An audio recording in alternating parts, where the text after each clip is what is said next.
엄마, 비밀번호 바꿨어요? 중요한 약속이 있어서 채민이 좀 맡기려고 했더니 너무한 거 아니에요? 전화도 안 받으시고 지금 채민이 데리고 엄마 집 문 앞에 있어요. 어떻게 애도 있는데 이렇게 문 앞에 세워둘 수가 있어요? 너야말로 너무한 거 아니니? 온다고 미리 연락이라도 했니? 미리 말씀 안 드린 건 죄송해요. 근데 이미 왔는데 어떡해요? 근처에 계세요?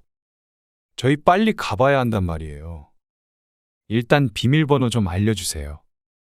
너희는 내가 지금 반찬 들고 문 앞에 있다고 하면 난리 부르스를 출 거 아니야? 근데 나는 뭐 너희들이 애 데리고 문 앞에 왔다 그러면 비밀번호도 알려줘야 되고 애도 봐줘야 되고 그러니? 그게 아니라 사정이 그런데 좀 봐주실 수도 있잖아요. 그리고 도대체 비밀번호는 왜 바꾸신 거예요? 지난번에 저희가 비밀번호 바꾼 것 때문에 서운하셔서 그래요? 유치하게 왜 이러세요? 뭐? 유치? 급한 일이 혹시 너희 둘이 영화 보러 가는 거냐? 그리고 먼저 나를 강도라도 되는 것처럼 취급한 건 너희 아니냐? 너희가 그렇게 사생활이 중요하고 너의 삶이 중요하다길래 나도 거기에 맞춰주려고 그런다. 아니, 엄마, 자식한테 꼭 그러고 싶으세요? 엄마는 일하시는 것도 아닌데 애 봐주는 게 그렇게 힘든 일이에요? 너희는 부모한테 그러고 싶어서 그랬니? 이런 게 너희 문화 아니냐? 나도 너희를 존중했으니까 너희도 날 존중해줘라. 그러니까 채민이는 알아서 둘이 봐. 나도 내 인생이 있어서 주말에는 놀러도 다니고 하련다. 아들과 통화하고 있는 사연 속 주인공은 70세 송자연 씨입니다. 송자연 씨는 결혼한 아들, 딸이 있습니다. 결혼 전에는 몰랐지만 자식들이 독립을 해서 가정을 꾸리고 나니 이제는 내 품의 자식들이 아님을 깨달았습니다. 깨닫게 되는 데까지는 시간이 필요했고 그 사이에 상처도 많이 받았습니다. 당연했습니다. 송 씨의 인생은 오로지 자식들만을 위한 삶이었다고 해도 과언이 아니었으니 말이죠. 모든 부모가 그랬겠지만 송 씨는 아이 둘을 홀로 키우느라 굉장히 고단한 삶을 살았습니다.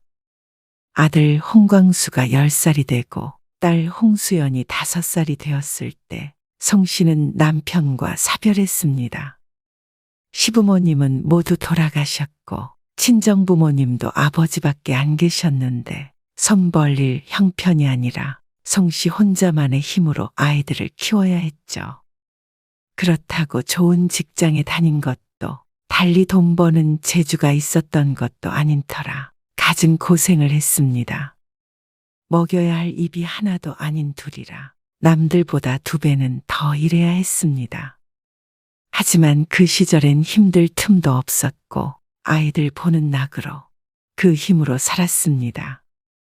아무리 힘든 일도 시간 지나 뒤돌아보면 결국 과거가 되니까요. 송 씨는 그렇게 아들, 딸 열심히 키워서 둘 모두를 대학도 보내고 결혼도 시켰습니다. 이제 아들 홍광수는 41세가 되었고 딸 홍수연은 36세가 되었죠. 언니, 정숙이 언니 얘기 들었어? 무슨 얘기? 글쎄 아들네 집에 반찬 주러 갔었는데 그걸 애들이 몰래 버리는 걸 딱 본 거야. 뭐? 반찬을 버려? 그래. 나도 말로만 들어봤는데 정숙이 언니가 그걸 직접 겪었대. 나한테 어제 전화해서 울고불고 하는데 진짜 딱하더라. 나도 우리 아들 반찬 몇 번 해준 적 있는데 이제 다시는 안 그러려고. 혹시 모르잖아. 요즘 젊은 애들은 그런 거 싫어하기도 한다니까 참. 아이고, 딱해라. 언니도 지난번에 아들네 뭐 주러 간다 그러지 않았어? 언니도 그러지 말어. 나는 사 먹으래도 굳이 해달라 그래서 해주는 거야. 그렇다면 다행이고. 요즘 애들 참 이상해. 나 같으면 누가 대신 공짜로 반찬해준다 그러면 너무 좋을 것 같은데. 모임 친구가 하는 자식 이야기에 성 씨는 자신의 자식들은 그럴 리 없다며 고개를 저었습니다. 오히려 반찬하느라 힘든데도 자식들의 성화에 못 이겨 어쩔 수 없이 해다 주고 있는 상황이었습니다. 성 씨는 늘 자신과 자식들과의 사이가 남들과는 다른다고 생각했습니다. 좀 더 끈끈하고 각별하다고 말이죠. 성 씨가 고생하며 자식들을 키우는 동안 남편 대신 함께 고난을 헤쳐온 게 바로 자식들이라고 생각했습니다. 남들이 다 자식들 욕해도 광수와 수연만은 그들과 다르다고 생각했습니다. 그런데 어떻게 내 자식만 특별하고 다르겠나요? 가정을 꾸리니 내 자식이 아닌 내 며느리의 남편, 내 사위의 아내가 되었습니다. 지금 집 앞에 왔는데 배를 눌러도 왜 안 나오니? 며느리와 오후 2시에 만나기로 한 성 씨가 아들네 집 앞에서 전화를 했습니다. 김치와 반찬을 가지고 방문하기로 약속한 시간이 딱 되었는데도 집에선 인기척이 없었습니다. 아, 어머니. 지금 친정에 왔는데 갑자기 아버지가 허리를 삐끗하시는 바람에 못 가고 있어요. 아이고, 사도는 괜찮으시대니? 네. 지금 눕혀드렸는데 병원에 가셔야 할 것 같기도 해서요. 그럼 너희 있을 때 병원에 모시고 가봐야 하는 거 아니니? 네, 아무래도 그럴 것 같아요. 아이고, 이를 어쩌냐. 나는 지금 집 앞인데. 진작 말했으면 다음에 다시 오는 건데. 죄송해요. 정신이 없었네요. 성 씨의 집과 아들 집과도 거리가 꽤 있었습니다. 대중교통을 타고 4, 50분 거리였으니 충분히 알려줄 시간은 있었죠. 하지만 사돈이 아프다는데 전화로 계속 뭐라고 할 수는 없었습니다. 그래, 어서 병원에 가봐. 그나저나 그럼 이거 반찬은 어떻게 할까? 너희 집 냉장고에 넣어줄게, 그럼. 네? 냉장고예요? 그래. 날 더워서 밖에 두면 쉬어. 아, 그럼 제가 1시간 안에 갈게요. 그 앞에 두세요. 병원도 다녀와야 하는데 어떻게 1시간 안에 와? 그냥 비밀번호 알려주면 이것만 넣어놓으면 되는데 서두를 거 없어. 그러면 관리실에 맡기고 가시겠어요? 거긴 에어컨 트니까 괜찮지 않아요? 그제야 성 씨는 며느리가 자신이 집에 들어가는 것을 꺼려한다는 것을 눈치챘습니다. 아, 그러냐? 내가 들어가는 게 불편하니? 성 씨도 떨떠름하게 대답했습니다. 누가 보면 말도 없이 찾아온 속 없는 시어머니인 줄 알 것 같았습니다. 하지만 성 씨도 할 말이 많았습니다. 반찬 다 떨어졌다고 가져다 달라는 며느리의 말에 미리 약속을 하고 왔는데도 불구하고 집 안으로 한 발짝도 들어가지 못하는 건 성 씨였으니까 말이죠. 그런 게 아니라요. 집에 아무도 없으니까요. 차라리 미리 말이라도 해줬다면 집에서 출발을 하지 않을 것인데 말이죠. 이 땡볕에 이것저것 바리바리 싸들고 오느라 힘들었는데 경비실에 맡기고 가라니 자신이 택배기사라도 된 것 같은 기분이었습니다. 알았다. 경비실에 맡기마. 그때 아들이 며느리의 전화를 바꿔들더니 말했습니다. 엄마, 그냥 냉장고에 넣어주세요. 비밀번호 문자 메시지로 넣어드릴게요. 그냥 경비실에 두고 갈게. 그렇게 마음에 안 든다는데 성 씨도 사람 없는 집에 들어가고 싶은 마음이 사라졌습니다. 아니에요. 밖에 두면 쉰다면서요. 그리고 다음부터는 저희가 가지러 갈게요. 성 씨도 차라리 그게 좋았습니다. 그러면 이렇게 생고생을 안 해도 되니 말이죠. 그래서 몇 번이나 직접 가지러 가라고 했지만 바쁘다 어쩐다 하며 갖다 달라고 한 건 아들과 며느리였습니다. 알았다. 이것만 넣어놓고 나오마. 5분도 안 걸려.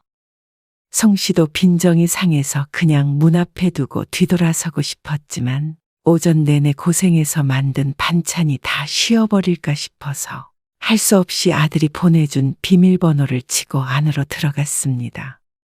집안에 머문 시간은 5분이 채 안 됐습니다. 성 씨는 자신도 모르게 서두르게 됐습니다. 반찬들을 냉장고에 넣는데 자꾸 초조한 마음에 시계를 보게 됐습니다. 그리고 나서 집 밖으로 나왔습니다. 도둑질을 하러 온 것도 아닌데 괜히 눈치가 보였습니다.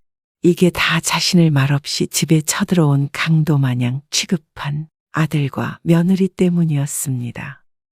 다시 버스를 타고 집으로 돌아오는 길엔 괜히 입안이 썼습니다. 해준 반찬을 버리는 게 나쁜 걸까? 집에도 못 들어오게 하는 게 나쁜 걸까? 친구가 했던 말을 떠올리며 아들 며느리의 행동에 대해 생각해 보게 됐습니다. 그래도 이해하려고 했습니다. 요즘은 송 씨가 살던 때랑 다른 걸 알기 때문입니다. 그렇게 집으로 돌아오는데 아들에게 전화가 왔습니다. 집에서 나와서 버스 타고 가고 있다.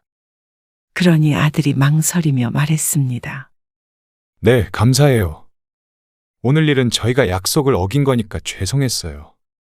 근데 저희도 사생활이 있으니까 애엄마가 비밀번호 안 알려줬던 거는 너무 서운하게 생각하지 마세요. 사과를 하는 것 같지만 들어보면 결국 며느리 편을 드는 것이었습니다. 애엄마도 나쁜 뜻으로 그런 거 아닌 거 아시죠? 자신을 불편해하는 며느리는 그래도 이해가 됐습니다. 내 자식이 아니니까요. 하지만 오히려 이렇게 말하는 아들이 더 미웠습니다. 그래, 그냥 이제는 반찬 가지러 너희가 와라. 송 씨도 이제는 그 집에 가고 싶은 마음이 사라졌습니다. 알겠어요. 안 그래도 애엄마랑 그렇게 하기로 했어요. 송 씨는 아들의 전화를 받고 기분이 더 가라앉았습니다. 집 밖을 나선 지도 3시간이 다 되어 가는데 아들 며느리 얼굴을 콧배기도 못 보고 불청객 취급을 받았으니 기분이 좋을 리가 없었죠. 그냥 그러려니 하자 애써 생각했습니다. 어떻게 생각해보면 별것 아니었으니까요. 그리고 이제 그냥 적당한 거리를 유지하기로 마음먹었습니다. 그래야 서로 기대할 일도 서운할 일도 없으니 말이죠. 집에 도착해서 보니 송 씨의 집에 딸 수연이 와 있었습니다. 연락도 없이 어쩐 일이야? 그냥 왔어. 약속 시간까지 시간이 좀 남아서. 엄마, 무슨 일 있었어? 표정이 안 좋네. 딸을 보자 하소연이 절로 나왔습니다. 오늘 아들네 갔다가 겪은 일을 딸에게 말해 주었습니다. 그러니 딸이 송 씨에게 말했습니다. 그래서 반찬만 놓고 그냥 나온 거야? 언니도 너무했네. 아무리 정신이 없었어도 미리 말을 해줘야지. 그러게. 비밀번호도 말해주기 싫어서 경비실에 맡기고 가래잖아. 근데 엄마, 비밀번호 알려주는 건 좀 그렇긴 해. 나도 우리 시어머니가 비밀번호 알려달라 그러면 아이고, 절대 싫어. 뭐? 그냥 막무가내로 찾아간 게 아니라니까 그러네. 아니, 상황은 그러긴 했지만 그러면 비밀번호 알고 있다고 다음부터는 비밀번호 치고 들어오실 거 아냐? 어쨌든 아무도 없는 집에 함부로 들어가는 건 부모 자식 간에도 예의가 아니지. 내가 뭐 할 일이 없니? 뭐 한다고 그 집 가서 비밀번호를 누르고 있어? 아니, 엄마는 안 그러더라도 그런 사람들이 종종 있으니까 그렇지. 결국은 딸도 며느리다 보니 송 씨의 며느리를 이해하는 것 같았습니다. 요즘 사람들은 다 그런 게 정상인가? 다들 그래, 엄마. 내 주위 친구들도 비밀번호는 안 가르쳐 주지. 그러는 너도 지금 내 집에 비밀번호 치고 들어왔잖아. 그건 엄마 집인데 뭐. 참 이해할 수 없는 요즘 사람들이긴 하지만 딸까지 그렇다니까 자신이 잘못한 것 같기도 했습니다. 요즘 사람들은 그렇다 이거지. 그러는 어른들도 이해 못할 일 많어. 도대체 왜 나한테 물을 떠달라는 거야? 누가 너한테 물을 떠달래? 우리 시아버지. 어제 잠깐 왔다 가셨거든. 시아버지한테 며느리가 물 좀 떠드릴 수 있는 거 아니야? 어른인데. 자기 물은 자기가 떠먹어야지. 아랫사람이라고 물 떠다 줘야 해. 뭐가 그렇게 복잡한지. 요즘 사람, 옛날 사람 해가면서 이건 되고 이건 안 되고 그러는 성씨 눈에는 물 한 잔 떠줬다고 시아버지 험담을 하는 자신의 딸이 더 예의가 없어 보였습니다. 하지만 딸도 이렇게 생각한다면 며느리도 그렇고 아들도 그렇게 생각하고 있다고 봐야겠죠. 성씨는 버스에서도 생각했지만 이제부턴 그냥 자식들과 적당히 거리를 두고 지내는 게 정신건강에 좋을 것 같다는 결론을 내렸습니다. 서로를 이해하지 못하니까요. 하지만 이번에도 아들과 며느리가 도무지 도와주질 않았습니다. 며칠 뒤 아들에게서 전화가 왔습니다. 평일 오후였죠. 엄마, 오늘 애엄마도 그렇고 저도 야근이라 늦을 것 같아요. 혹시 채민이 좀 데리고 계실 수 있어요? 어린이집 차 시간까지 못 갈 것 같은데. 3살 된 손자 채민이는 어린이집을 다니고 있었는데 맞벌이를 하는 아들 내외에 일 끝나는 시간에 맞춰서 다른 아이들보다 늦게 하원을 했습니다. 하지만 오늘은 그보다 더 늦은 시간에 퇴근을 하는지 성 씨에게 부탁을 했습니다. 데리고 집에 좀 들어가 계셔 주세요. 금방 가고 싶은데 일이 언제 끝날지는 모르겠네요. 그럼 채민이 밥은? 애 배고플 시간 아니야? 네, 바로 밥 먹여야 해요. 엄마가 좀 차려주실 수 있죠? 그래, 알았다. 그 집엔 가지 않겠다고 다짐했던 게 며칠 전인데 전화 한 통에 무색해지고 말았습니다. 그렇다고 어린아이를 내버려 둘 순 없었죠. 7시가 되니 아들네 아파트 앞 버스 정류장에 어린이집 버스가 섰습니다. 아이고, 우리 채민이 왔어? 잘 지냈어? 어린 손자를 안고 아들 집으로 향했습니다. 그리고 현관 앞에서 휴대폰을 꺼내 들었죠. 비밀번호를 치고 들어가겠다고 아들에게 전화를 하기 위해서였습니다. 지난번에 받았던 문자 메시지에 비밀번호가 찍혀 있긴 하지만 괜히 말없이 들어갔다가 또 봉변을 당할까 싶어서였습니다. 하지만 아들은 전화를 받지 않았습니다.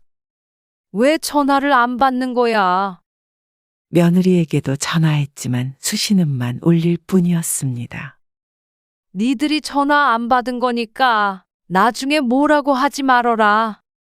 성 씨는 혼자 중얼거리며 휴대폰 메시지를 보고 비밀번호를 눌렀습니다. 삐삐삐. 비밀번호가 틀리다는 음성과 함께 경고음이 울렸습니다. 잘못 눌렀나? 다시 한번 천천히 눌러봤지만 삐삐삐. 문은 열리지 않았습니다. 여러 번 비밀번호를 틀리자 더 큰 경고음이 들렸습니다.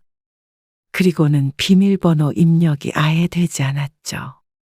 손잡이를 찰컥 돌려보아도 굳게 닫힌 문은 열리지 않았습니다. 아이를 안고 있는 팔이 저려 잠시 내려놓았지만 칭얼대며 보채는 통에 손자를 다시 안았습니다. 다시금 아들과 며느리에게 전화를 해보았지만 여전히 둘 다 전화는 받지 않았죠. 이걸 어떻게 하지? 날도 더운데 참. 손자가 좀 더 컸다면 물어라도 봤을 텐데 어린 손자는 멀뚱멀뚱 성씨만 바라보고 있었습니다. 성씨는 할 수 없이 손자를 안고 집 앞 놀이터로 나갔습니다. 아이는 신났지만 성씨는 뒷공무니를 따라다니며 채민이의 땀을 닦아주고 모기를 쫓느라 정신이 없었습니다. 그렇게 1시간 넘게 흘렀을 때 아들에게 전화가 왔습니다. 너 왜 전화를 안 받아? 일하고 있었죠. 왜 그러세요? 채민이는요? 채민이 나랑 같이 놀이터에 있어. 문이 안 열리는데 고장 난 거 아니냐? 그러자 잠깐의 정적이 흐르고 아들이 대답했습니다. 아, 비밀번호 바꿨는데 말씀드리는 걸 깜빡했어요. 그러자 송 씨는 머릿속이 복잡해졌습니다. 지난번에 다녀간 게 일주일이 안 됐는데 지 엄마가 다녀갔다고 비밀번호를 바꾼 것인가 싶었죠. 송 씨는 기가 막혔습니다. 비밀번호를 바꿨으면 미리 말을 해줘야지. 채민이랑 밖에서 얼마나 기다린 줄 알아? 아, 왜 밖에 계세요? 애 데리고. 근처 카페라도 들어가 계시지. 날도 더운데. 채민이 괜찮아요? 놀이터에 모기 많아요. 네 엄마는 걱정도 안 되니? 그러게 진작 연락을 줬으면 됐잖아. 일하고 있었다니까요? 채민이 엄마도 전화를 안 받고 말이야. 아, 채민이 엄마도 바빴나 보죠. 짜증을 내는 아들 때문에 열불이 났습니다. 죄송하다는 말 한마디 없이 지 자식만 챙기는 자식에게 서운했습니다. 성 씨가 모기밥이 될 동안 손자 채민이는 아주 멀쩡히 잘 있었습니다. 손자는 자신이 알아서 어련히 잘 데리고 있는데 말이죠. 지금 비밀번호 넣어드릴게요. 송 씨는 손자를 데리고 집으로 들어갔습니다. 그리고는 난장판이 된 집을 보고 놀랐습니다. 아무리 바빠도 그렇지. 거실 여기저기 아침에 벗어놓은 듯한 옷가지가 널려 있었고, 식탁 위에는 식사했던 그릇들이 그대로 있었습니다. 싱크대는 더 가관이었습니다. 설거지가 산더미같이 쌓여 있었죠. 살림을 만졌다고 뭐라고 하지 않을까 싶어 그대로 두고 싶어도 손자의 밥을 챙겨주려면 설거지를 할 수밖에 없었습니다. 쓸 수 있는 그릇이 하나도 없었기 때문이었죠. 지금 내가 뭐 하고 있는 건지? 설거지를 하면서도 스스로가 한심했습니다. 무슨 부귀영화를 누리자고 욕을 먹어가며 다시 아들네에 와서 이렇게 집안일에 육아까지 해주고 있는지. 송 씨도 젊은 사람들이니 이해해보려고 노력했습니다. 하지만 한 번 상한 기분은 쉽게 풀리지가 않았죠. 1시간쯤 더 있으니 아들 내외가 집에 왔습니다. 둘이 동시에 들어오네. 다른 직장에 다니는 아들 내외가 같은 시간에 집에 들어오니 의아해서 물었습니다. 아, 이 앞에서 만났어요. 또 모를 일이었죠. 애 맡기고 둘이 데이트라도 했는지. 한번 얄미우니 뭐래도 나쁜 쪽으로만 생각이 되었습니다. 더 있기 불편해서 앞치마를 벗으며 송 씨가 말했습니다. 나는 이만 가보마. 아, 네. 감사했어요. 예의상이라도 저녁밥이라도 같이 먹고 가라는 말도 안 하는 아들과 며느리를 보며 뭘 바라겠나 하고 속으로 생각했습니다. 버스 아직 안 끊겼죠? 끝까지 밉상이었습니다. 나가면서도 속이 부글부글 끓었습니다. 집 밖을 나섰다가 한마디라도 해야겠다 싶어 다시 뒤돌아섰습니다. 문이 끝까지 안 닫혀 열려 있었는데 들어가려던 송 씨가 멈칫했습니다. 비밀번호 또 바꿔야겠네. 나중에 내가 바꿀게. 또 언제 오신다고 지금 당장 바꿔. 나도 까먹겠다. 근데 이렇게 계속 비밀번호 알려드리면 안 돼. 나중에는 당연하게 들락날락 하실 거야. 알았어. 근데 오늘은 어쩔 수 없었잖아. 당신 영화 보고 싶다며. 그러니까 오늘은 나도 그냥 알려드린 거지. 아무튼 당신이 나중에 바꿔. 참 기가 막혔습니다. 오히려 이런 대화를 들으니 더 따지고 싶은 기분도 들지 않았습니다. 둘이 야근이 아니라 영화를 보고 온 건 그렇다 쳐도 그놈의 비밀번호. 궁금해한 적도 없는 숫자 몇 개가 뭐라고. 그것도 모두 다 아들, 며느리의 부탁을 받고 온 것이었는데 꼭 송 씨가 아들 일에 참견하고 싶어서 제 집처럼 드나들고 싶어서 물어본 것처럼 말하는 두 사람에게 묻고 싶었습니다. 부모가 집에 들어가면 하늘이 무너지기라도 하는지, 언제 자신이 말없이 그 집에 들어간 적이나 있었는지, 모든 걸 다 이해한다 치더라도, 그러면 그래 놓고는 자기들이 필요할 때는 왜 그렇게 엄마를 불러대는지, 아들과 며느리에게 정이 뚝 떨어졌습니다. 따지고 화내는 것도 정이 있을 때나 하는 것이었습니다. 송 씨는 그냥 뒤돌아서서 나와 버렸습니다. 더는 듣고 싶지도 않았고 신경도 쓰고 싶지 않았습니다. 그런데 얼마 뒤였습니다. 옥돔 진짜 맛있는 거 샀는데 저녁은 우리 집에서 먹자. 그래, 맛있겠다. 그럼 언니 집에서 밥 먹고 차 마시고 놀다 갈게. 아이고, 오늘은 밥 안 해도 되니 좋네. 송 씨는 밖에서 친구와 시간을 보내다 함께 집으로 돌아왔습니다. 그런데 현관문을 열고 들어가자 집안엔 아들과 손자가 있었습니다. 어머, 손님이 와 있었네. 네가 여기에 왜 있니? 말도 없이. 아, 채민이 좀 맡기려고요. 뭐? 갑자기 애를 맡긴다고? 네, 제가 오늘 급한 일이 좀 있어서요. 채민이 엄마는? 채민이 엄마도 오늘 바빠서요. 근데 와보니까 엄마 안 계셔서 전화드리려던 참이었어요. 친구분이랑 집에서 계시게요? 같이 저녁밥 먹으려고 했지. 그럼 저는 채민이 놓고 갈게요. 아니, 갑자기 이렇게 애를. 제가 오늘 정말 바빠서요. 좀 부탁드려요. 아, 채민이 아직 밥 안 먹었어요. 아들은 송 씨의 말을 끝까지 듣지도 않고 제 말만 하고는 떠나버렸습니다. 아이고, 언니도 고생이 많네. 집에 함께 들어왔던 친구가 송 씨의 어깨를 두드렸습니다. 그리고 함께 저녁을 해먹으려던 계획은 무산이 되었습니다. 3살짜리 어린 손자가 송 씨와 친구를 가만두지 않았기 때문이었죠. 오늘은 안 되겠다. 다음에 같이 먹자. 언니?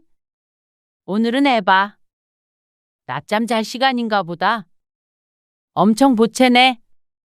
나는 이만 갈게. 그래, 미안해. 연락할게. 다음에 꼭 먹자. 친구가 돌아간 뒤에 송 씨는 다시 아이 뒷공무니만 쫓아다녀야 했습니다. 아들네와는 다르게 송 씨의 집은 여기저기 모서리, 들이 뾰족해서 한시도 눈을 뗄 수 없었죠. 그러다 송 씨가 잠시 한눈판 사이에 손자 채민이 쿵소리와 함께 넘어졌습니다. 아이고, 채민아. 넘어지면서 어디 모서리에 긁혔는지 채민의 턱 옆에 작은 생채기가 났습니다. 송 씨가 혼비백산에서 우는 아이를 안아 올렸습니다. 연고를 찾아 발라주고 아이도 진정하고 나서야 정신을 차린 송 씨가 며느리의 전화를 걸었습니다. 애미야, 채민이가 놀다가 다쳤는데. 그러자 깜짝 놀라는 며느리. 네, 어딜요? 많이 다쳤어요?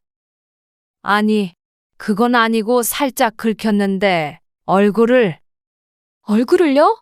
아, 어머니, 미안하다. 지금 갈게요.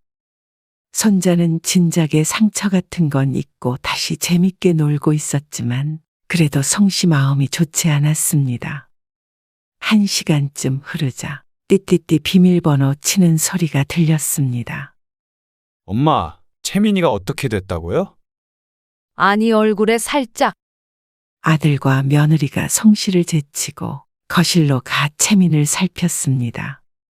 아, 다른 것도 아니고 왜 얼굴에. 며느리가 속상해하며 말했습니다. 미안하다. 잠깐 한눈판 사이에. 애를 좀 잘 보셨어야죠. 애 밥 차리느라고. 그러게 잘 좀 봐주시라고. 다른 사람이 아니라 어머니한테 맡기는 건데. 속상해하는 며느리 마음은 이해가 갔지만 송 씨도 억울했습니다. 누가 맡겨달라고 한 것도 아니고 송 씨도 손자를 사랑하는 마음과는 별개로 애를 보는 일은 힘들고 싫었습니다. 이러면 제가 어떻게 어머니한테 애를 믿고 맡겨요. 성 씨는 기가 막혔습니다. 부모 입장에서는 상처가 크고 작고에 상관없이 속이 상하겠지만 작은 상처 하나 난 것으로 부모에게 이런 말을 하는 것도 요즘 사람들이라 이해해야 하나 싶었습니다. 상처도 안 크고 약도 발라놨어. 그래도 너무 속상하네요. 어머니, 더 나쁜 건 아들이었습니다. 강 건너 불 구경하듯이 며느리에게 욕먹는 엄마를 쳐다만 보고 있었습니다. 어머니, 다음부터 주의 좀 해주세요. 다음엔 이런 일 없게 하라는 며느리의 말을 듣고 어이가 없어 말도 안 나왔죠. 사실 지난번에 아들네에서 들었던 대화를 생각하면 이렇게 마주보고 이야기하고 싶지도 않았는데 손자 때문에 어쩔 수 없었던 건 송씨였습니다. 인심 써서 이번 일을 넘어가겠다는 듯한 말에 송씨는 헛웃음이 나왔습니다. 이래서 주위에서 손자고 뭐고 봐주지 말라고 했던 거구나 생각했습니다. 애 다쳤으니까 우선 저흰 가볼게요. 엄마 때문에. 일도 다 못 보고 왔네요. 아들과 며느리는 채민이를 봐줘서 고맙단 말도 없이 아이만 데리고 돌아갔습니다. 송씨는 길 가다 뺨이라도 맞은 듯 현관 앞에 서서 멍하니 있었습니다. 채민이 다친 건 제대로 보고 있지 못한 자신의 불찰은 맞았지만 그렇다고 자식에게 이런 소리를 들은 건 옳지 못하다고 생각했습니다. 옛날부터 애 봐준 공은 없다지만 이런 일을 자신이 겪을 줄은 몰랐습니다. 그렇게 못 믿어오면 자기들이 직접 보면 될 일인데 편하게 봐줄 사람은 필요했으니 만만한 게 저였습니다. 한참 있다가 송씨는 친구에게 전화를 걸었습니다. 너 현관문 비밀번호 어떻게 바꾸는지 알지? 이제는 송씨가 사생활이라는 걸 지켜보기로 결심했습니다. 그리고 그 이후로는 아들 내외에게 연락하지 않았습니다. 그런데 며칠 뒤 주말에 다시 며느리에게 전화가 왔습니다. 보나마나 반찬 떨어졌다고 갖다 달라거나 애 봐달라는 연락일 게 뻔해서 받지 않았죠. 시간도 마침 토요일 오전이라 딱 애 맡기고 놀러가기 좋은 시간이었습니다. 송씨는 마트에 들렀다가 집에 돌아가려고 했지만 계속해서 전화가 오자 괜히 집에 들어가지 않고 근처 공원에서 산책을 했습니다. 아들, 며느리. 번갈아 가면서 오는 전화에 일부러 받지 않으니 이번엔 문자 메시지가 왔습니다. 엄마, 혹시 비밀번호 바꿨어요? 오늘 중요한 약속이 있어서 채민이 좀 맡기려고 했더니 너무한 거 아니에요? 전화도 안 받으시고 빠지면 안 되는 중요한 모임이에요. 지금 채민이 데리고 엄마 집 문 앞에 있어요. 전화 좀 받아보세요. 그 문자를 보고는 황당해진 성씨가 아들에게 전화를 걸었습니다.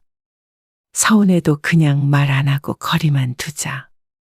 괜히 서로 얼굴 붉히지 말자.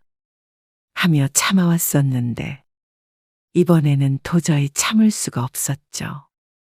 너야말로 너무한 거 아니니? 너 애 맡기러 온다고 미리 연락이라도 했니? 미리 말씀 안 드린 건 죄송해요. 근데 이미 왔는데 어떡해요? 당연히 집에 계실 줄 알았죠. 근처에 계세요? 저희 빨리 가봐야 한단 말이에요.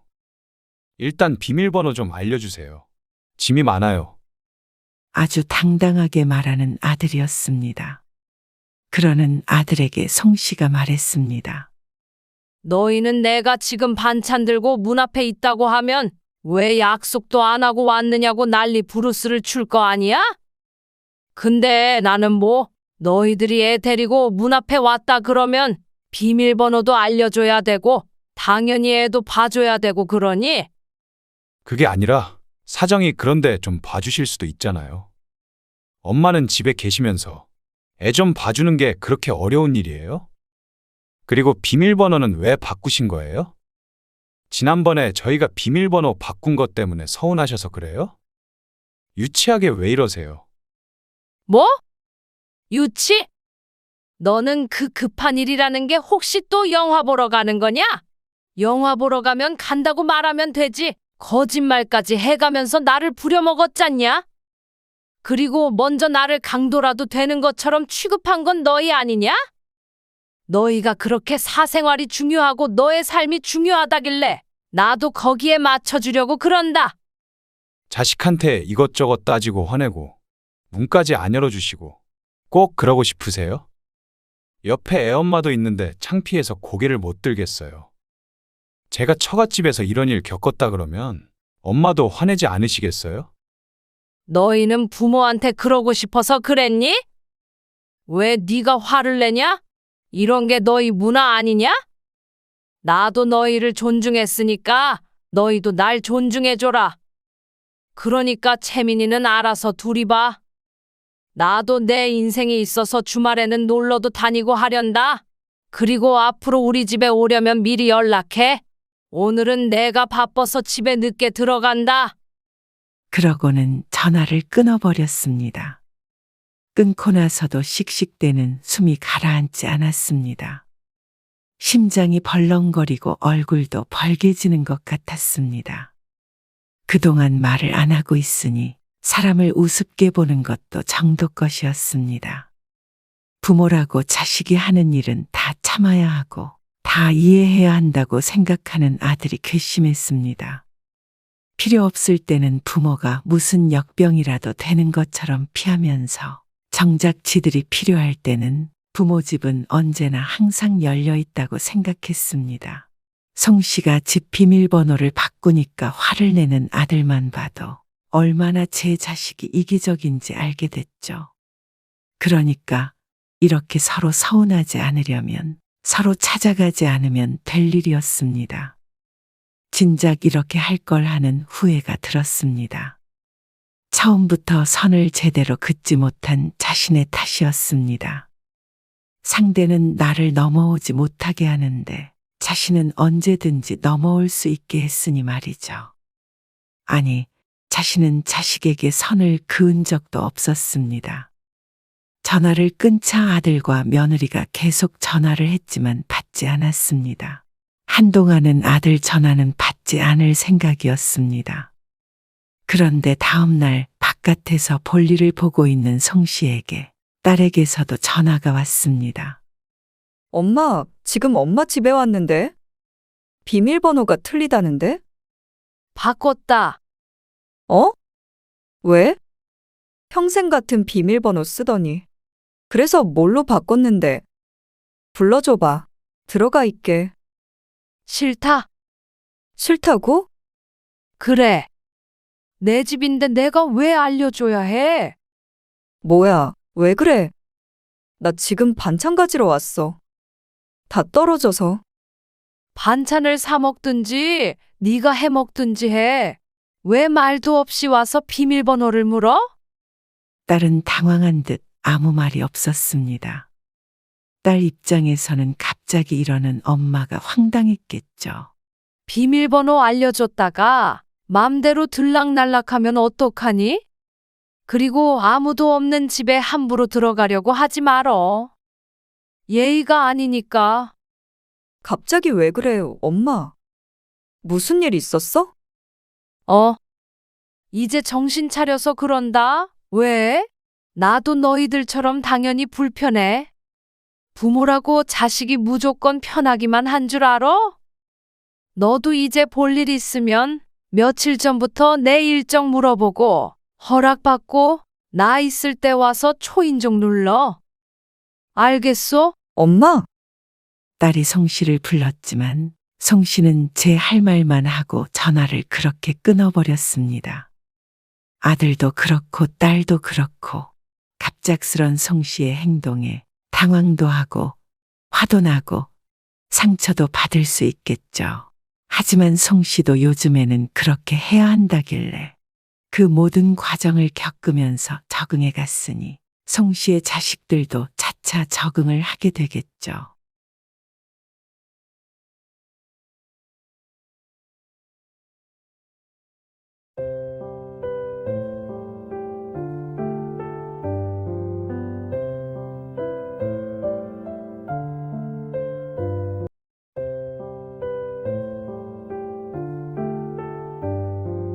장모님 건강 걱정된다더니 말짱하시잖아. 여태까지 어디 아프신 적 있어? 다시 내려가시라 그래. 불편해서 살 수가 없어. 살 수가. 어떻게 그렇게 말해? 시골에서 우리 도와주러 올라오셔서 여태 엄마 고생한 건 생각 안 하고 이렇게 쫓아내듯이 말하는 게 어딨어? 당신이 엄마 때문에 언제 불편했다고 그래? 언제 불편했냐고? 당신은 엄마니까 그런 소리라지. 나는 남의 엄마랑 사는 게 편하겠어? 뭐? 남의 엄마? 그래. 그리고 고생한 만큼 돈 챙겨드리잖아. 비싼 아르바이트하고 내려가신다고 생각하면 장모님도 손해는 아니잖아. 당신 너무한 거 아니야? 너무한 건 당신이지. 왜 매번 장모님 때문에 이렇게 싸워야 해? 당신도 우리 엄마가 와서 그러면 안 불편하겠어? 아니지. 우리 아버지가 와서 그러면 안 불편하겠냐고? 당연히 불편하겠지. 그래서 우리 엄마도 조심하고 나도 조심했잖아. 그리고 나는 입장 바꿔서 시부모님이 아무리 불편하고 화나게 해도 절대 그런 식으로 말 안 해. 절대로. 그건 안 해봐서 그런 거겠지. 시어머니한테 봐달라 그래 그러면?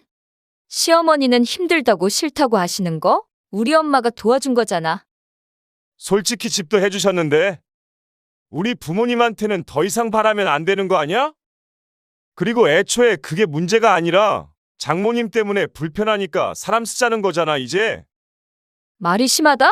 그럼 우리 엄마만 없으면 이렇게 안 싸워도 되는 거야? 그래? 다투고 있는 사위와 딸. 그리고 그걸 지켜보고 있는 어머니가 오늘 사연의 주인공입니다. 올해 69세 오성래 씨는 서울에 살고 있는 딸의 아기를 봐주기 위해 난생 처음 서울에서 살게 되었습니다. 떨어져 사는 딸에게 애틋한 마음이 컸기에 하던 일도 내팽개치고 딸의 집으로 한달음에 달려왔죠. 하지만 자신 때문에 자주 다투게 된 사위와 딸을 보니 그 선택이 어리석었던 것 같았습니다. 그렇지만 어떻게 부모가 자식의 부탁을 거절할 수 있었을까요? 모든 것이 다 자신이 자식을 너무 사랑해서 생긴 일이었습니다. 오 씨는 서울과 3시간 거리에 떨어진 충북 영동군 한 시골 마을에 살고 있었습니다. 그곳에서 태어났고 평생을 살아왔습니다. 남편은 일찍 떠났고 딸 김혜선을 혼자서 키웠습니다. 남편은 평생 농사만 지었었는데 남편이 죽고는 오 씨 혼자 생계를 이어나가기가 힘들었습니다. 그래서 살고 있던 집 일부를 백반집으로 바꾸어서 장사를 하며 근근히 먹고 살았습니다. 말 그대로 간신히 입에 풀칠할 정도였죠. 그래도 음식 솜씨가 좋아 동네 사람들이 자주 찾아주었기에 딸을 키워낼 수 있었습니다. 오 씨는 자신이 입는 것, 먹는 것 아껴가며 딸을 공부시켰고 그런 딸은 다행히도 공부를 잘해 서울에 있는 대학에 들어갔습니다. 오 씨는 자신이 해준 것보다 더 잘 자라준 딸에게 늘 고마웠습니다. 학창시절 내내 장학금으로 공부를 해서 부족한 형편이지만 학비 걱정은 하지 않아도 됐죠. 그리고 그런 딸 혜선은 서울에 있는 좋은 직장에 들어갔고 2년 전 결혼을 했습니다. 설 다음 날 연휴 딸이 오기로 한 날이었습니다. 오 씨는 아침부터 아니 며칠 전부터 분주했습니다. 낡고 오래된 집은 얼마나 쓸고 닦았는지 나무가 반질반질했는데 오늘도 또 먼지가 앉았을까 싶어서 일찍부터 일어나서 또 걸레질을 하고 있습니다. 엎드린 허리는 지끈거렸고 방바닥을 기어다니고 있는 두 무릎은 시뻘개졌지만 문지방 구석구석까지 손길이 안 닿는 곳이 없게끔 꼼꼼하게 문질렀습니다. 이 정도면 되나? 괜히 멀쩡히 있던 서랍장 위 반지꼬리도 손잡이가 정중앙에 오도록 똑바로 다시 자리를 잡아놓고 항상 벽에 걸어놓는 빗자루도 빼서 눈에 안 보이게 다락방으로 집어넣었습니다. 조금이라도 깨끗해 보이도록 신경을 많이 쓰는 이유는 백년 손님, 사위 때문이었죠. 자신이 평생 시골에서 살아왔듯 사위는 서울 토박이었습니다. 사돈네도 마찬가지였습니다. 그래서 이런 시골집에 올 일은 없었을 것입니다. 혜선이 결혼하기 전 처음으로 인사시키러 데리고 왔을 때 집을 두리번거리며 놀란 표정을 하던 모습이 아직도 기억에 남았습니다. 딸도 이제 서울 사람인데 이런 초라한 배경을 보여주기가 창피하지 않았을까 생각했습니다. 그렇다고 좋은 아파트로 이사할 재주는 없었고 초라하긴 해도 더러워 보이지는 말자 하는 마음에 장판이 미끄러울 정도로 닦아댔습니다. 지난 추석엔 연휴가 짧아 오지 못했는데 다행히도 이번 설은 하루가 더 길어 딸 부부가 먼 길을 올 수 있었습니다. 차를 타고 내려오고 있다는 딸의 말에 서둘러 밥상 차릴 준비를 합니다. 평생 해온 일이 밥 차리는 일이었는데도 사위가 먹어야 할 밥상이니 특별히 더 신경이 쓰였습니다. 사위는 그냥 손님이 아니라 특별하고 귀한 손님이었으니 말이죠. 엄마, 나왔어. 임신해서 배부른 딸이 허리를 짚으며 마당 안으로 들어왔습니다. 신발도 제대로 신지 못한 오씨가 서둘러 딸과 사위를 맞으며 나갔습니다. 아이고, 왔어? 오느라 고생했다. 안녕하셨어요. 사위가 인사하자 오씨는 더 반가워하며 말했습니다. 장서방, 운전하느라 참 고생했네요. 고생했어. 엄마, 또 존댓말한다. 아직까지는 사위가 불편해 편히 말이 나오지 않는 오씨가 멋쩍게 웃었습니다. 힘들 텐데 어서 들어와. 배고프지? 오씨는 사위와 딸을 이끌고 식당으로 쓰고 있는 방으로 들어갔습니다. 이게 다 뭐야? 셋이서 먹는데 뭘 이렇게 많이 차렸어? 오랜만에 집에 오는데 너 좋아하는 거 많이 차렸지. 다 먹지도 못하겠네. 그러면서도 딸은 기분 좋은 표정을 지었습니다. 오씨가 사위의 눈치를 살폈지만 무뚝뚝한 사위는 무슨 생각을 하는지 알 수 없었습니다. 장서방이 뭘 좋아할지 몰라서 이것저것 차려봤어. 지난번에 갈비찜 좋아하는 것 같길래 그것도 했고. 네, 잘 먹겠습니다. 오씨는 새벽부터 열심히 차리긴 했지만 막상 자신의 입으로 들어가는 음식은 별로 없었습니다. 그저 딸과 사위가 맛있게 먹는지 살피느라 바빴죠. 잘 먹겠습니다.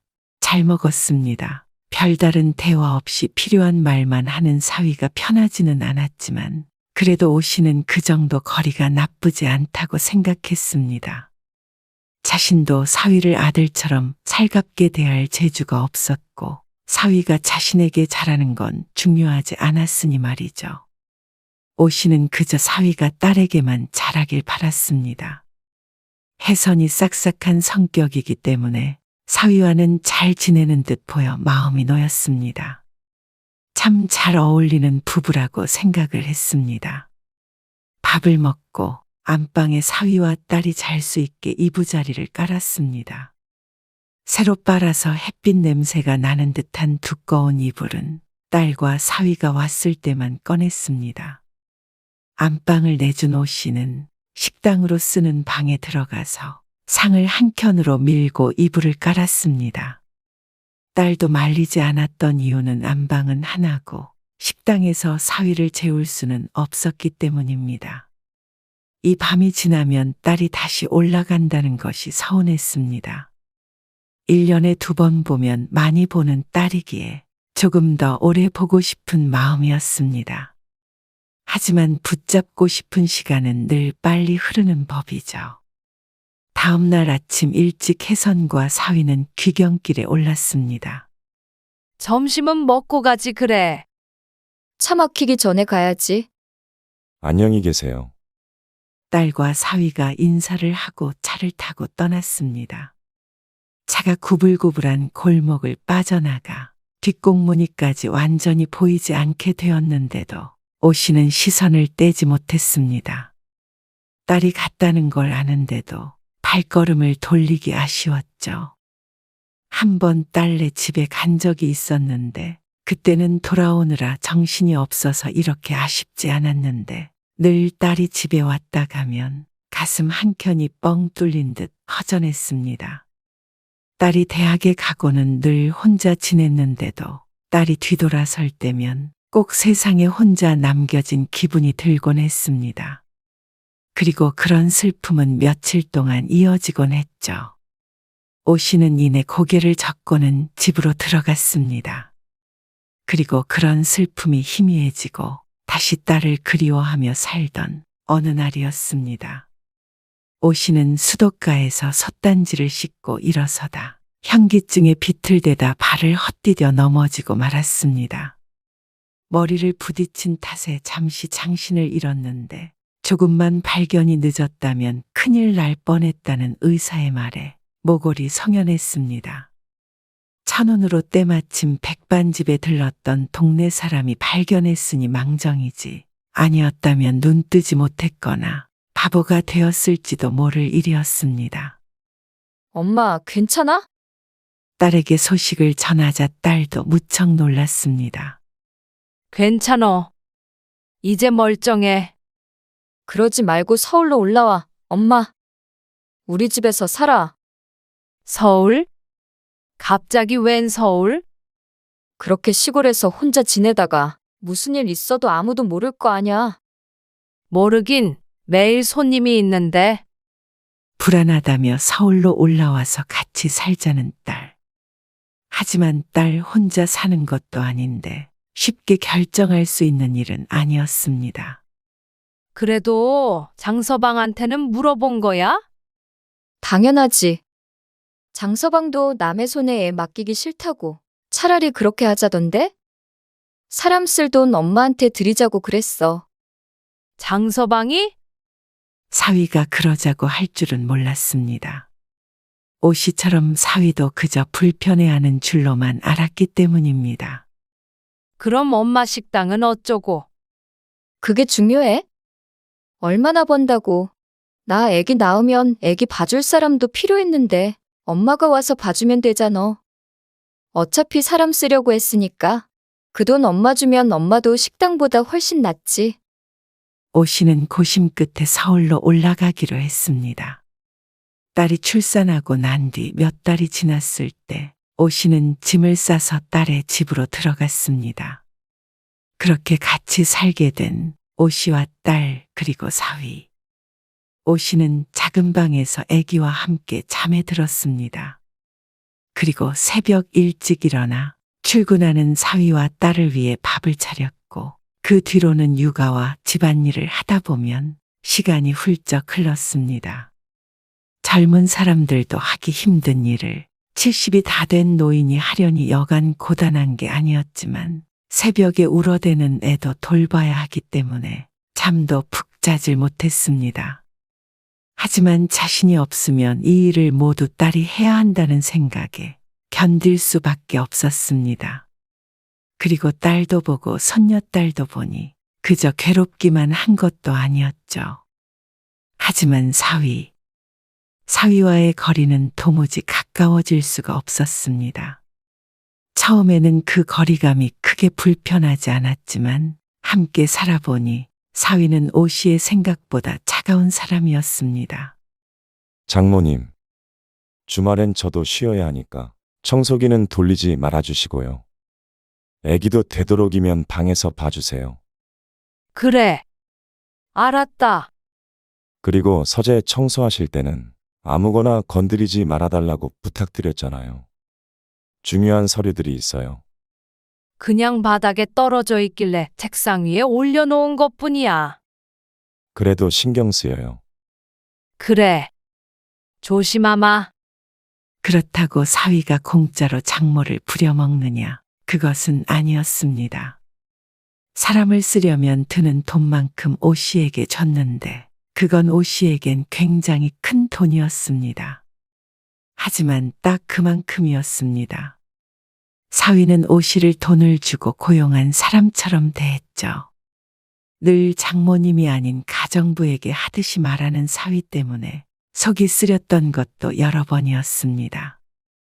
그리고 그런 사위의 성격을 알자 오 씨는 모든 행동에 있어서 더욱더 조심스러워졌습니다. 사위가 먹는 것, 입는 것은 특히나 더 신경 썼습니다. 그리고 사실 오 씨는 사위에게 부채감을 갖고 있기도 했습니다. 부유한 사돈과는 다르게 딸 시집 보내며 오 씨가 보탰던 돈은 1,000만 원 뿐이었으니 말이죠. 그에 반해 사위는 서울 한복판에 이렇게 좋은 집도 해오고 딸에게 모든 풍족한 환경을 제공했습니다. 딸을 거의 맨몸으로 시집 보냈으니 부채감이 있을 수밖에 없었습니다. 그래서 더욱 사위가 어려웠던 것도 있었겠죠. 사위뿐만이 아니라 사돈도 마찬가지였습니다. 엄마, 내일 시부모님 오신대. 내일? 응, 엄마도 괜찮지?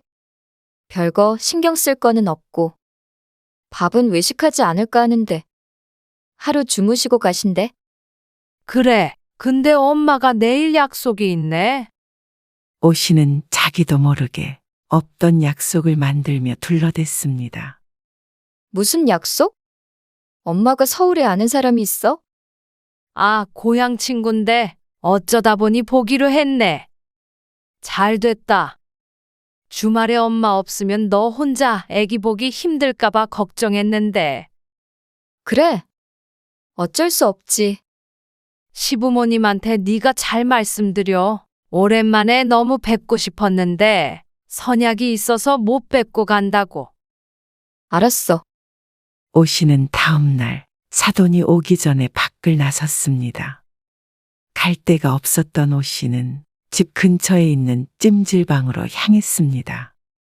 닭! 오 씨는 바닥에 삶은 계란을 때려 껍질을 깠습니다. 저녁밥 대신 계란을 우물거리고 있는 모습을 보면 누군가는 청승 떤다고 생각할 수도 있겠지만 오 씨는 사돈과 대면하는 것이 꺼려졌습니다. 사돈 보기도 부끄럽기도 하고 서로 불편할까 싶어 차라리 나와 있는 것이 속 편했습니다. 엄마, 오늘 안 들어올 거야? 지금 친구네 집인데. 여기서 자고 내일 가려고.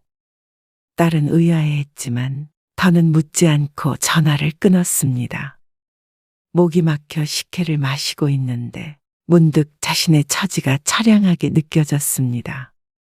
누구도 뭐라 하지 않았지만 오 씨 혼자서만 느끼는 자격지심이었습니다. 하지만 오랜만에 애기 없이 잠에 드니 오히려 잠자리는 더 편안했습니다. 그렇게 다음 날이 되었을 때 오 씨는 일부러 점심시간이 지나서 느지막한 시간에 집으로 돌아갔습니다. 친구랑 재미있게 놀았어? 그랬지 뭐. 너는? 사돈 어른 다 가셨어? 점심 드시고 바로 가셨지. 혹시나 마주칠까봐 늦게 들어온 보람이 있었습니다. 다음에 오시면 꼭 뵀으면 좋겠네. 오 씨는 괜스레 말을 덧붙이고는 부엌으로 들어갔습니다. 외식을 한다더니 집에서 시켜 먹었는지 온갖 그릇과 음식물, 쓰레기들이 쌓여 있었습니다. 난장판이 된 부엌을 보자 쫓아 들어온 딸이 뒷머리를 긁적이며 말했습니다. 내가 치우려고 했는데 어제 술을 좀 마셔서 못 치웠네. 됐어. 가서 애기 봐. 엄마가 치울게. 그러자 딸이 활짝 웃었습니다. 정말? 고마워, 엄마. 그러고는 아기가 있는 거실로 나가는 딸. 오 씨는 다시 부엌을 둘러보며 한숨을 쉬었습니다. 좀 많죠. 장모님이 수고 좀 해주세요. 지나가던 사위도 한마디 얹고 서재로 들어가 버렸습니다. 자신이 이 일을 해주기 위해서 올라왔다지만 잘하고 있는 일인가 하는 의문이 처음으로 들었습니다. 그리고 어느 날이었습니다. 청소기를 돌린 뒤 사위방의 쓰레기통을 비우기 위해 들어갔습니다. 사위가 이것저것 건드는 것은 워낙 싫어해서 먼지를 털고 쓰레기를 비우는 정도만 했는데 그것조차도 조심스러웠습니다. 비울 만큼 차있지는 않았지만 오늘 쓰레기를 버리는 날이기 때문에 기왕이면 미리 비우자 싶었습니다. 그리고 저녁이 되었을 때 사위가 퇴근해서 말했습니다. 장모님, 혹시 책상 위에 있던 서류 못 보셨어요? 서류? 나는 아무것도 안 만졌어. 오늘 쓰레기통 비우신 거 아니에요? 비우긴 했는데 서류는 못 봤어. 분리수거를 하느라 전부 뒤집어서 버렸지만 서류 비슷해 보이는 종이도 없었습니다. 그랬다면 섣불리 버리지 않았을 것입니다. 잘 기억해 보세요. 중요한 건데 없어졌어요. 정말 없었는데. 사위가 자꾸 추궁하자 자신의 기억이 맞는지 헷갈리기 시작했습니다. 내가 정말 못 봤나? 확신이 들지 않았습니다. 혼란스러워하는 오 씨의 표정을 보자 사위의 한쪽 눈썹이 올라갔습니다. 거보세요. 보셨죠? 제가 제 물건 건들지 말라고 말씀드렸잖아요. 중요한 건데 버리시면 어떡해요? 아닐 텐데. 모르면 제발 물어보세요. 휙 버리고 기억 안 난다고 하시면 어떡해요? 그러자 옆에 있던 딸이 말했습니다. 당신이 잘 찾아봐. 설마 엄마가 그걸 버렸겠어? 그러자 사위가 딸에게도 신경질을 냈습니다. 있었으면 내가 장모님한테 여쭤봤겠어? 내가 바보도 아니고 서류 놓은 걸 까먹겠어? 딸의 표정도 안 좋아졌습니다. 그건 오 씨도 마찬가지였습니다. 자신에게 뭐라 하는 것은 참아도 딸에게 화를 내자 기분이 좋지 않았습니다. 둘이 말다툼을 하려는데 오 씨가 잠깐만 기다려보라며 집 밖을 나왔습니다.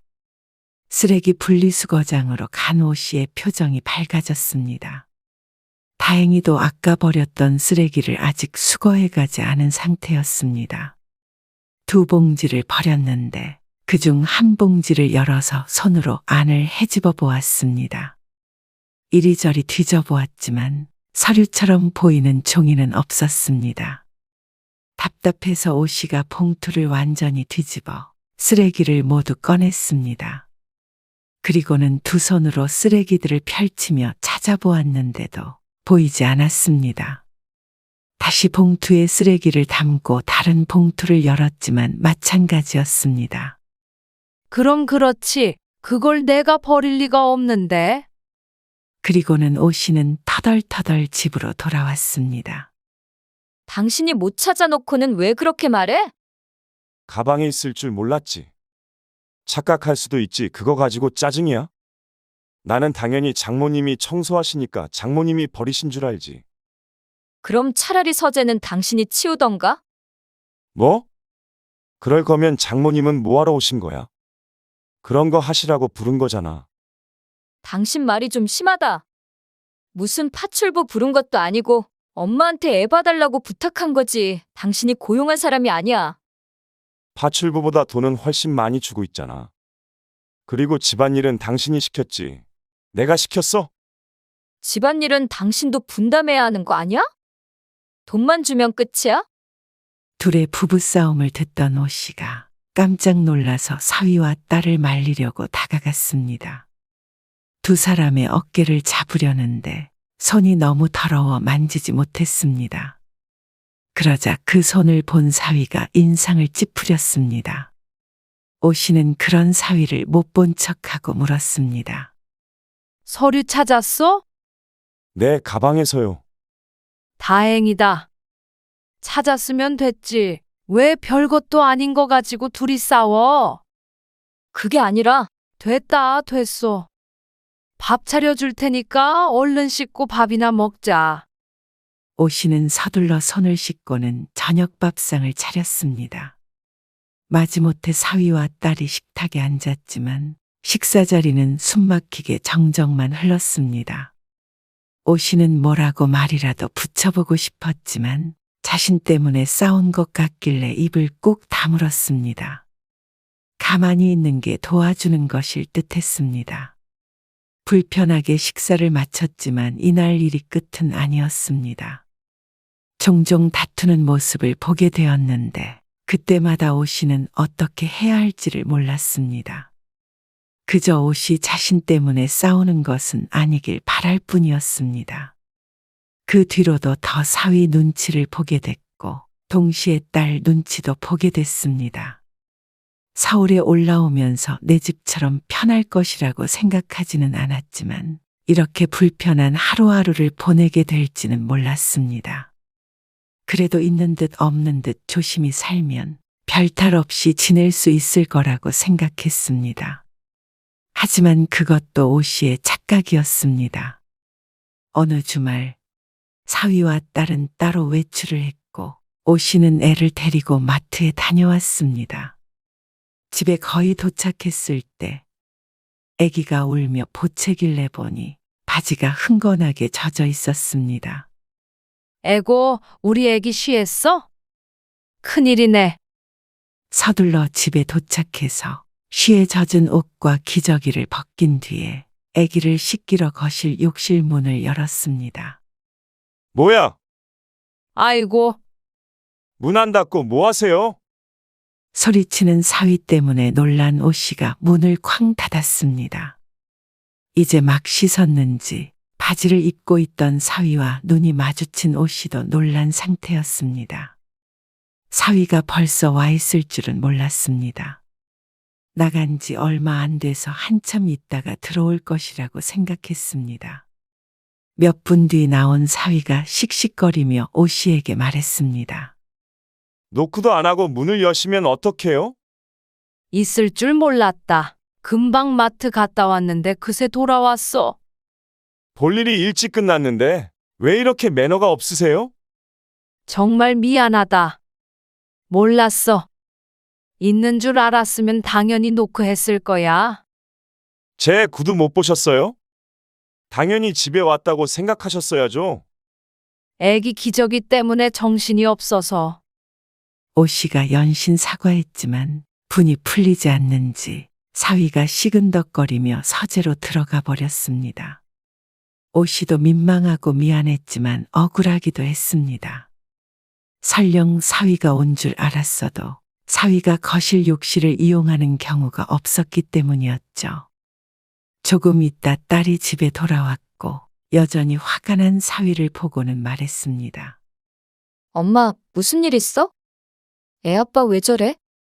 그게 조금 전에 있었던 일을 딸에게 설명하자 딸은 대수롭지 않게 생각했습니다. 다 벗은 것도 아닌데 어때? 그래도 화 많이 난 것 같은데 어쩌니? 괜찮아. 내가 들어가서 얘기해 볼게. 딸이 서재로 들어갔는데 몇 분 지나자 점점 딸과 사위의 언성이 높아졌습니다. 매너가 없잖아. 매너가. 당신이 안방 화장실 썼어야지. 수건이 없어서 거실에서 씻은 거야? 아, 수건? 오 씨가 안방 욕실에 들어가는 걸 싫어하는 사위 때문에 안방엔 딸이 수건을 채워 넣었었는데 깜빡한 듯 했습니다. 내 실수인데 왜 엄마한테 화를 내? 없는 줄 알았다는데 엄마 민망하잖아. 왜 장모님이 민망해? 내가 민망하고 수치스럽지. 다 벗고 있었던 것도 아닌데 뭘 그래? 그리고 당신도 문을 잠그고 씻어야지. 그게 그렇게 별일 아니야? 당사자가 싫다는데. 그리고 어머니 매번 이렇게 매너 없이 구시는 거 진짜 불편하다고. 언제 또 매번 그랬다는 거야. 자꾸 내 공간을 침범하시잖아. 계속 이런 식으로 하시면 더 같이 못 살아. 그게 무슨 말이야? 장모님 건강 걱정된다더니 말짱하시잖아. 여태까지 어디 아프신 적 있어? 당장 다시 내려가시라 그래. 불편해서 살 수가 없어. 살 수가. 어떻게 그렇게 말해? 여태 엄마 고생한 건 생각 안 하고 이렇게 쫓아내듯이 말하는 게 어딨어? 당신이 엄마 때문에 언제 불편했다고 그래? 언제 불편했냐고? 당신은 엄마니까 그런 소리라지. 나는 남의 엄마랑 사는 게 편하겠어? 뭐? 남의 엄마? 그래. 그리고 고생한 만큼 돈 챙겨드리잖아. 비싼 아르바이트하고 내려가신다고 생각하면 장모님도 손해는 아니잖아. 당신 너무한 거 아니야? 너무한 건 당신이지. 왜 매번 장모님 때문에 이렇게 싸워야 해? 장모님 오시기 전엔 우리 한 번도 싸운 적 없어. 당신도 우리 엄마가 와서 그러면 안 불편하겠어? 아니지. 우리 아버지가 와서 그러면 안 불편하겠냐고? 당연히 불편하겠지. 그래서 우리 엄마도 조심하고 나도 조심했잖아. 그리고 나는 입장 바꿔서 시부모님이 아무리 불편하고 화나게 해도 그런 식으로 말 안 해. 절대로. 그건 안 해봐서 그런 거겠지. 그렇게 싫으면 시어머니한테 봐달라 그래. 그 정도 해주셨으면 우리 부모님한테는 더 바라면 안 되는 거 아니야? 뭐? 그럼 우리 엄마는 돈 없으니까 당연히 해줘야 하고? 그런 말이 아니잖아. 거봐. 우리가 언제 이런 문제로 싸운 적이나 있냐고. 그럼 우리 엄마만 없으면 이렇게 안 싸워도 되는 거야? 그래? 둘의 싸우는 소리가 점점 커지자 오씨는 조용히 집 밖으로 나왔습니다. 자신 때문에 싸우는 걸 또 들어가서 말리기도 우습고 오씨도 지쳤습니다. 그렇다고 오래 있지도 못했습니다. 저렇게 큰 소리로 싸우면 잠든 아기도 금방 깰 것이 분명했기 때문입니다. 20분쯤 근처를 서성거리다 집으로 돌아가니 더 이상 큰 소리는 들리지 않았습니다. 딸은 아기를 안고 방 안에 있었고 사위가 오씨를 불렀습니다. 장모님. 죄송한데 애는 다른 사람한테 맡기려고요. 장모님도 불편하셨을 텐데 집에 내려가 보시는 게 좋을 것 같아요. 딸도 사위가 무슨 말을 하고 있는지 알고 있을 텐데 나와 보지 않는 것을 봐선 이야기의 결론을 함께 낸 듯했습니다. 알았다. 사람 구하는 대로 내려갈게. 내일 구하면 모레면 올 거예요. 이 순간만을 기다려온 사람인 듯 속전속결이었습니다. 그래, 그럼 모레 내려가면 되니? 네? 그동안 감사했어요. 남에게도 이렇게 차갑게 할까 싶었습니다. 그동안 고생했던 시간들이 주마등처럼 스쳐 지나갔습니다. 그 무수히 많은 일들이 그동안 감사했다는 몇 글자 말로 끝날 수 있다니 허무하다는 생각도 들었죠. 하지만 오씨는 한마디도 따지지 않았습니다. 사위에게 알았다고 대답한 뒤에 딸이 있는 방으로 들어갔습니다. 모레 내려가기로 했어. 응. 딸도 지쳤는지 괴로워하는 기색은 있지만 오씨를 잡지 않았습니다. 뒤돌아 방을 나서려는데 딸이 말했습니다. 엄마가 그러니까 사위가 자꾸 엄마를 우습게 보는 거 아냐. 왜 아무 말도 안 해? 항상 쩔쩔매기만 하고. 돈 때문이야? 미안해서? 오씨는 오히려 딸을 이해할 수 없었습니다. 내가 장서방한테 쩔쩔매는 거? 내가 이러는 게 바보 같니? 솔직히 그래. 내 딸한테 잘하라고 사위를 대접해 주는 거야. 사위가 어렵거나 무서워서가 아니라 장서방이 돈 한 푼 없는 빈털털이었어도 나는 사위 눈치 보고 노심초사했을 거야. 내 딸 남편이니까. 그러자 딸은 얼굴을 괴롭게 일그러뜨렸습니다. 엄마 없으면 안 싸운다며? 싸우지 말고 둘만 잘 살면 돼. 엄마는 괜찮아. 서울 구경 잘하고 간다. 그러고는 이틀 뒤에 다시 시골집으로 돌아갔습니다. 집에 돌아오니 허전함은 있었지만 그래도 모든 것이 제자리로 돌아간 듯한 기분이 들었습니다.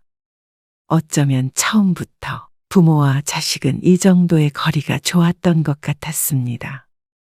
하물며 장모와 사위 사이라면 더욱 적당한 거리가 필요했겠죠. 오씨도 나름의 마음 정리를 할 시간이 필요했습니다. 하지만 얼마 뒤에 딸에게 연락이 왔습니다. 엄마, 이러던 사람이 그만뒀어. 우리가 엄마가 해주던 일을 그 사람이 다 해주길 바랬나 봐. 어떻게 하겠어? 아니면 두 사람을 써야 할 텐데, 그러며 배보다 배꼽이 더 커지고. 어쩌지? 다시금 와줄 수 없냐는 딸의 말에 오 씨가 물었습니다. 그렇게 싸워놓고 다시 부를 생각을 어떻게 해? 그게 애아빠가 엄마 따로 방 구해드리면 괜찮다길래. 뭐? 어차피 같이 사니까 자꾸 부딪힌 거였잖아. 근데 따로 살면 문제가 없지 않을까. 눈치를 보며 말하는 딸의 오 씨의 속이 터졌습니다. 물론 얼마나 상황이 힘들었으면 쫓아낸 엄마를 다시 부를까 싶기도 했지만 이제는 자신이 사위의 얼굴을 볼 자신이 없었습니다. 하루 종일 그 집에서 애 보고 일하는데 따로 산다고 안 보게 되겠니? 그냥 명절 때나 보며 지내자. 애는 시어머니한테 부탁해보고. 진작 여쭤봤지. 근데 힘들다고 싫다고 그러시네. 어떻게 해야 할지를 모르겠다. 좀만 네가 키우다가 어린이집 보내. 그리고 힘들어도 너희 둘이 잘 헤쳐나가 봐라. 엄마, 다시 내려가시라고 했다고 서운해서 그래? 하나밖에 없는 딸 위해서 엄마가 좀 더 고생해주면 안 돼? 서운한 마음도 있었지만 그게 널 사랑하는 내 마음을 이길 순 없지. 하지만 엄마가 안 가는 게 너희 가족에게도 좋을 것 같아. 엄마는 너 힘들다면 지금이라도 달려가서 도와주고 싶지만 그게 널 돕는 일이 아닌 것 같아. 딸은 납득하지 못하고 오 씨를 원망하며 전화를 끊었지만 오 씨는 이제 딸을 지켜만 보기로 했습니다. 사위가 자신에게 했던 말들은 비수 같았지만 그 비수가 딸에게만 향하지 않는다면 오 씨는 참을 수 있었습니다. 지켜보다가 사위가 딸에게도 그러는 날이 온다면, 그래서 딸이 언제든지 엄마 품으로 돌아오고 싶다면 그때 주저없이 끌어안아 줄 수 있는 품이 되면 그만이었습니다. 이제 생각해보니 그게 부모의 역할이었던 것 같았습니다. 오 씨는 다시 1년에 2번 딸이 오는 날을 손꼽아 기다리게 되었습니다.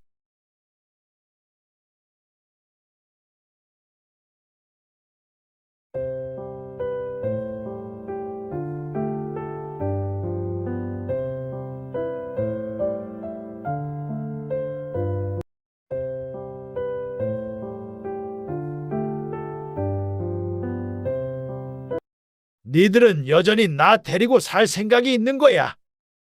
그럼요. 당연하죠. 내가 돈 한 푼 없는 늙은이라도 그러자 아들, 딸이 머뭇거리더니 대답했습니다. 당연한 걸 물으세요? 돈 없어도 아버지는 아버지죠. 아버지가 물었습니다. 그래? 그럼 니들 중에 누가 나 데리고 살래? 제가요. 제가 모시고 살게요. 참고로 난 이제 땡전 한 푼 없다. 아파트는 팔았고 가진 돈은 전부 기부해버렸다. 그게 무슨 말씀이세요? 농담하시는 거죠? 농담할 만큼 기분이 좋은 줄 아냐? 내 전 재산 다 기부했다. 그래서 빈털터리인데 너희 둘 중에 누가 나 데리고 살 거냐? 어떻게 그러실 수가 있으세요? 뭐가? 내 재산 내가 마음대로 했다는데 왜들 그리 놀라? 남한테 줘버릴 만큼 저희가 아버지한테 아무것도 아니에요? 어떻게 자기 자식을 나 몰라라 하세요? 나 몰라라 하다니 나는 너희한테 최선을 다했어. 남들보다 더하면 더했지 절대 부족하게 준 적 없다. 그래서 너희 둘 다 먹고 살 만큼 살잖냐? 남줄 바에는 그냥 저희 주셨으면 됐잖아요. 뭐가 그렇게 마음에 안 드셨는데요? 제가 아빠한테 못한 게 뭐예요? 이야기 속 주인공 할아버지는 올해 80세가 된 공영배 씨입니다. 그리고 그런 아버지에게 소리치고 있는 아들은 52세 공상현이고 딸은 47세 공미영입니다. 대화처럼 공 씨는 자신이 무덤에 들어가기 전까지 쓸 생활비, 병원비 정도만 남겨놓은 채로 나머지는 전부 기부해버렸습니다. 대단히 큰 부자라고 할 수는 없었지만 평생 성실히 모은 재산과 몇 년 전 아내가 남기고 간 목숨값을 합친다면 적지 않은 돈이었습니다. 그러니 자식들이 눈에 불을 켜고 달려들었겠죠. 나이 80 먹고 그 돈을 다 쓰고 죽을 재주는 없기에 당연히 자식들에게 물려줄 생각이었지만 그건 얼마 전까지의 이야기입니다. 공 씨는 이제 자식들에게 한 푼도 물려줄 생각이 없었습니다. 부모의 돈 때문에 서로 아기처럼 싸우고 부모를 물어뜯는 자식들은 다 공 씨의 업보였습니다. 하지만 자식들을 세상에 태어나게 한 부모로서의 의무는 지난 50년 동안 충분히 다했다고 여겼습니다. 이제는 더 늙고 병들어도 아들, 딸을 찾을 생각도 없었습니다. 한적하고 아담한 집으로 이사도 갔고 이제 모든 걸 다 비우고 살아갈 생각입니다. 이곳에서 맘 편히 살다가 명이 다하면 조용히 가고 싶었습니다. 모두 내려놓으니 이제야 공 씨의 삶의 평온이 찾아온 듯 했습니다.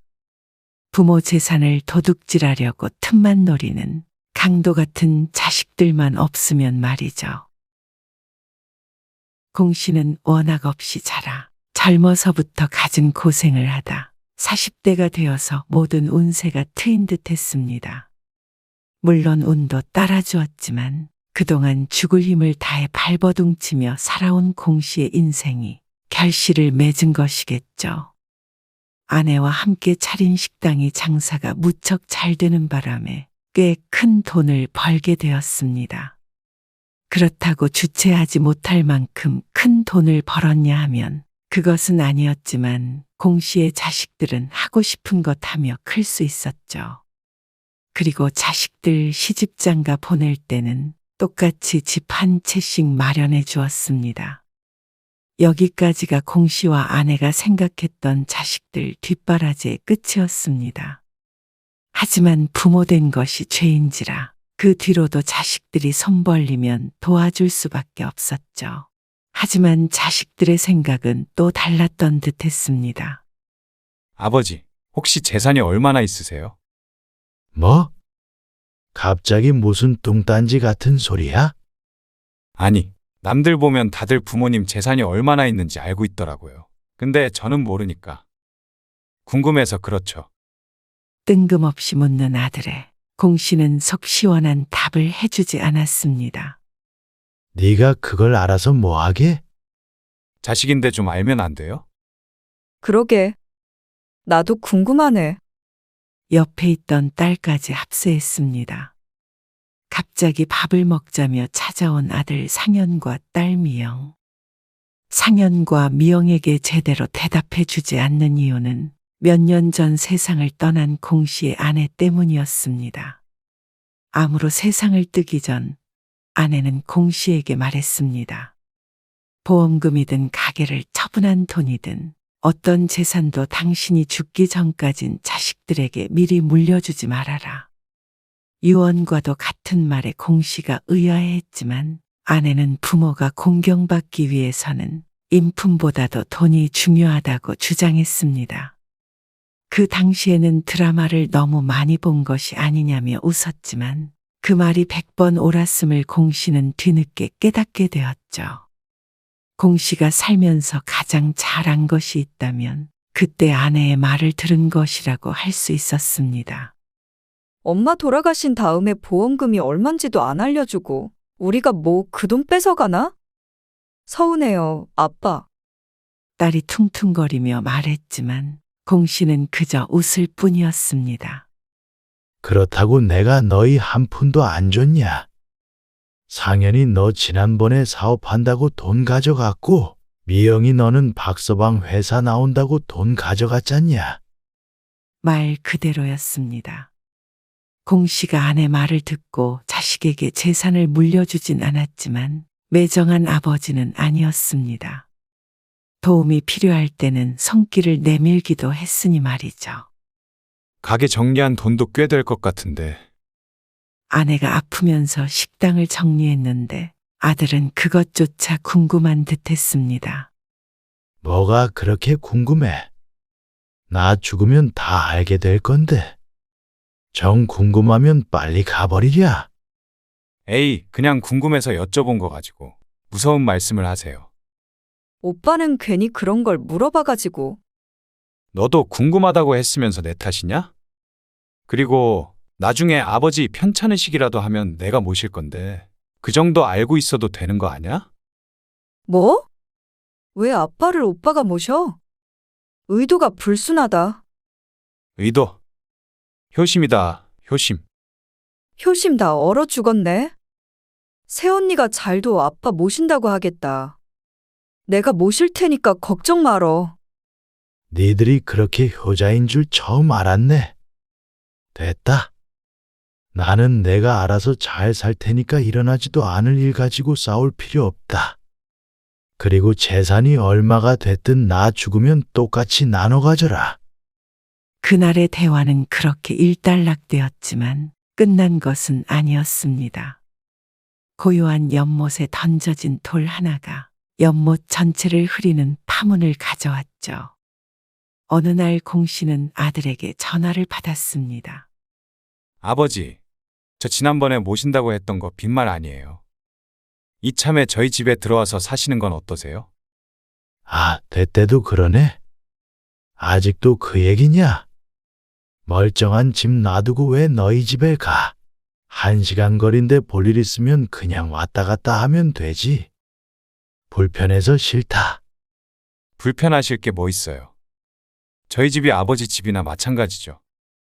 애 엄마도 좋다고 해요. 나중에 무슨 일이 있으실 줄 알고요. 언젠간 합쳐야 할 말이 올 텐데 연습하는 셈 치고 며칠만이라도 있다가 가세요. 그럼. 무슨 연습식이나 해? 미영이랑도 얘기를 해봤는데요. 서로 모시고 싶다고 하니까 나중에 아버지 어디에 계실지 지금 며칠씩 살아보고 결정하시면 좋죠.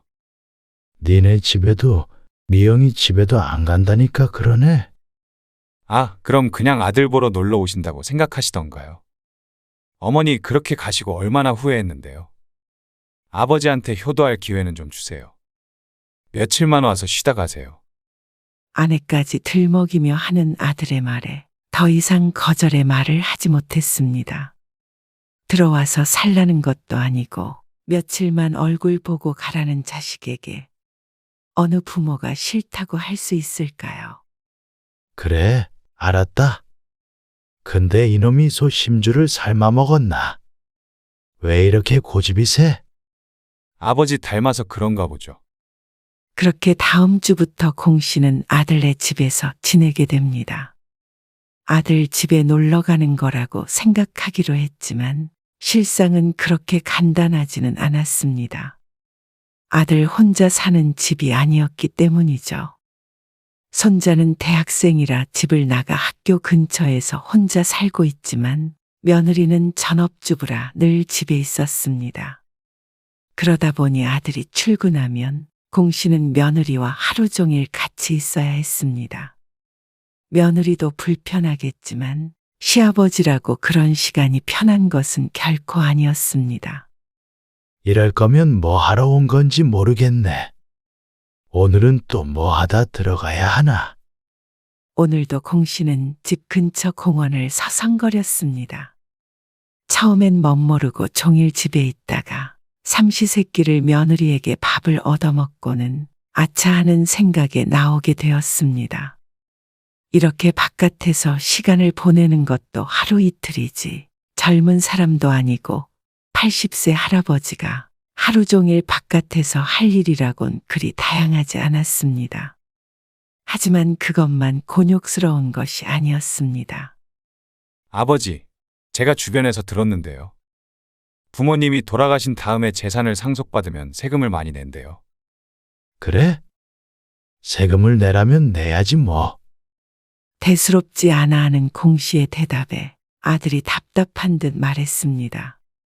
돈 아깝게 낼 세금 다 내면 남는 게 뭐가 있겠어요? 그래서 중요한 건 그게 아니고요. 그래서 요즘은 돌아가시기 전에 재산 증여를 많이 한대요. 증여? 네. 미리 명의를 자식들한테 돌리는 거죠. 특히 부동산 같은 거요. 서울 집값은 계속 오르니까요. 그래서 말인데요. 아버지 이렇게 저희 집에 들어와서 사시고 지금 살고 계신 그 아파트는 미리 제 명의로 해주시는 거 어때요? 갑자기 무슨 세금 이야기인가 했는데 결국 공 씨의 집을 자신에게 달라는 말이었습니다. 너 지난번부터 자꾸 돈 타령이야. 요즘 힘드냐? 합리적인 선택을 하시라고 알려드리는 거죠. 내 집 팔고 너희 집에서 살라고? 아서라. 안 그래도 집으로 돌아가겠다고 말하려던 참이다.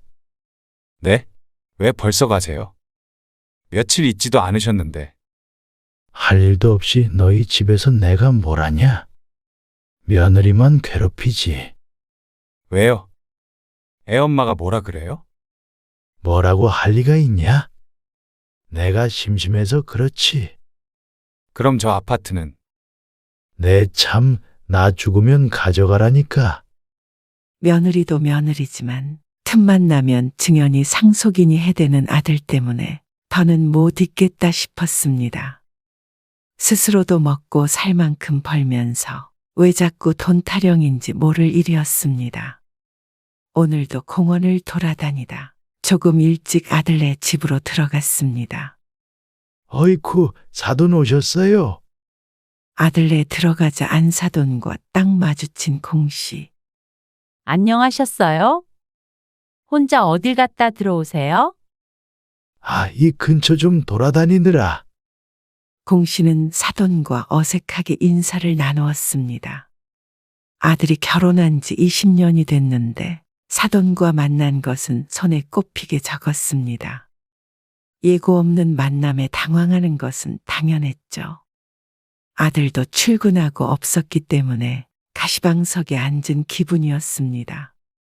다시 나갈까 하는 마음에 엉거주춤 엉덩이를 때렸는데 사돈이 말했습니다. 과일 좀 깎아올게요. 공씨도 덩달아 일어나려 하자 사돈이 친절하게 말했습니다. 아이, 앉아 계셔요. 자불안석이 된 공씨가 부엌에 간 사돈과 며느리를 힐끔거렸습니다. 시계를 보아도 아들이 퇴근할 시간은 한참이 남은 상태였습니다. 못난 딸 시집 보내고 그동안 인사도 제대로 못했네요. 아니, 아닙니다. 우리 며느리 아주 훌륭하죠. 앞으로도 잘 부탁드려요. 연신 인사하는 사돈 때문에 공씨는 더 불편한 기분이 되었습니다. 설상가상으로 자고 간다는 안사돈의 말에 공씨는 당장 짐을 싸는 것은 안사돈에게 실례일 수 있으니 내일이라도 돌아가기로 마음먹었습니다. 아이고, 피곤하다. 일찍 자러 가봐야겠다. 벌써 주무시게요? 그래. 쉬어라. 사돈도 쉬세요. 아, 네. 아들, 며느리, 안사돈과 함께 저녁을 먹은 공씨는 이른 저녁에 방에 틀어박혔습니다. 공씨 자신이 유별난 것인지 모르겠지만 아들도 며느리도 사돈도 모두 불편해서 하루빨리 집으로 돌아가고 싶은 마음뿐이었습니다. 너무 이른 저녁 잠자리에 누워서 그런지 공씨는 설핏 잠에 들었다 깼습니다. 시계를 보니 아직 자정이었습니다. 화장실이라도 갔다 오려고 문을 열었는데 거실에서 들려오는 목소리에 발걸음을 멈췄습니다. 사돈과 며느리가 대화 중인 듯 했는데 괜히 나가서 또 민망해질까봐 망설여졌습니다. 아이고, 참아야겠다. 다시 문을 닫으려 하는데 자신에 대해 얘기하는 소리가 들려왔습니다. 네 시아버지는 언제까지 계신대니? 몰라. 올해는 안 계신다는데.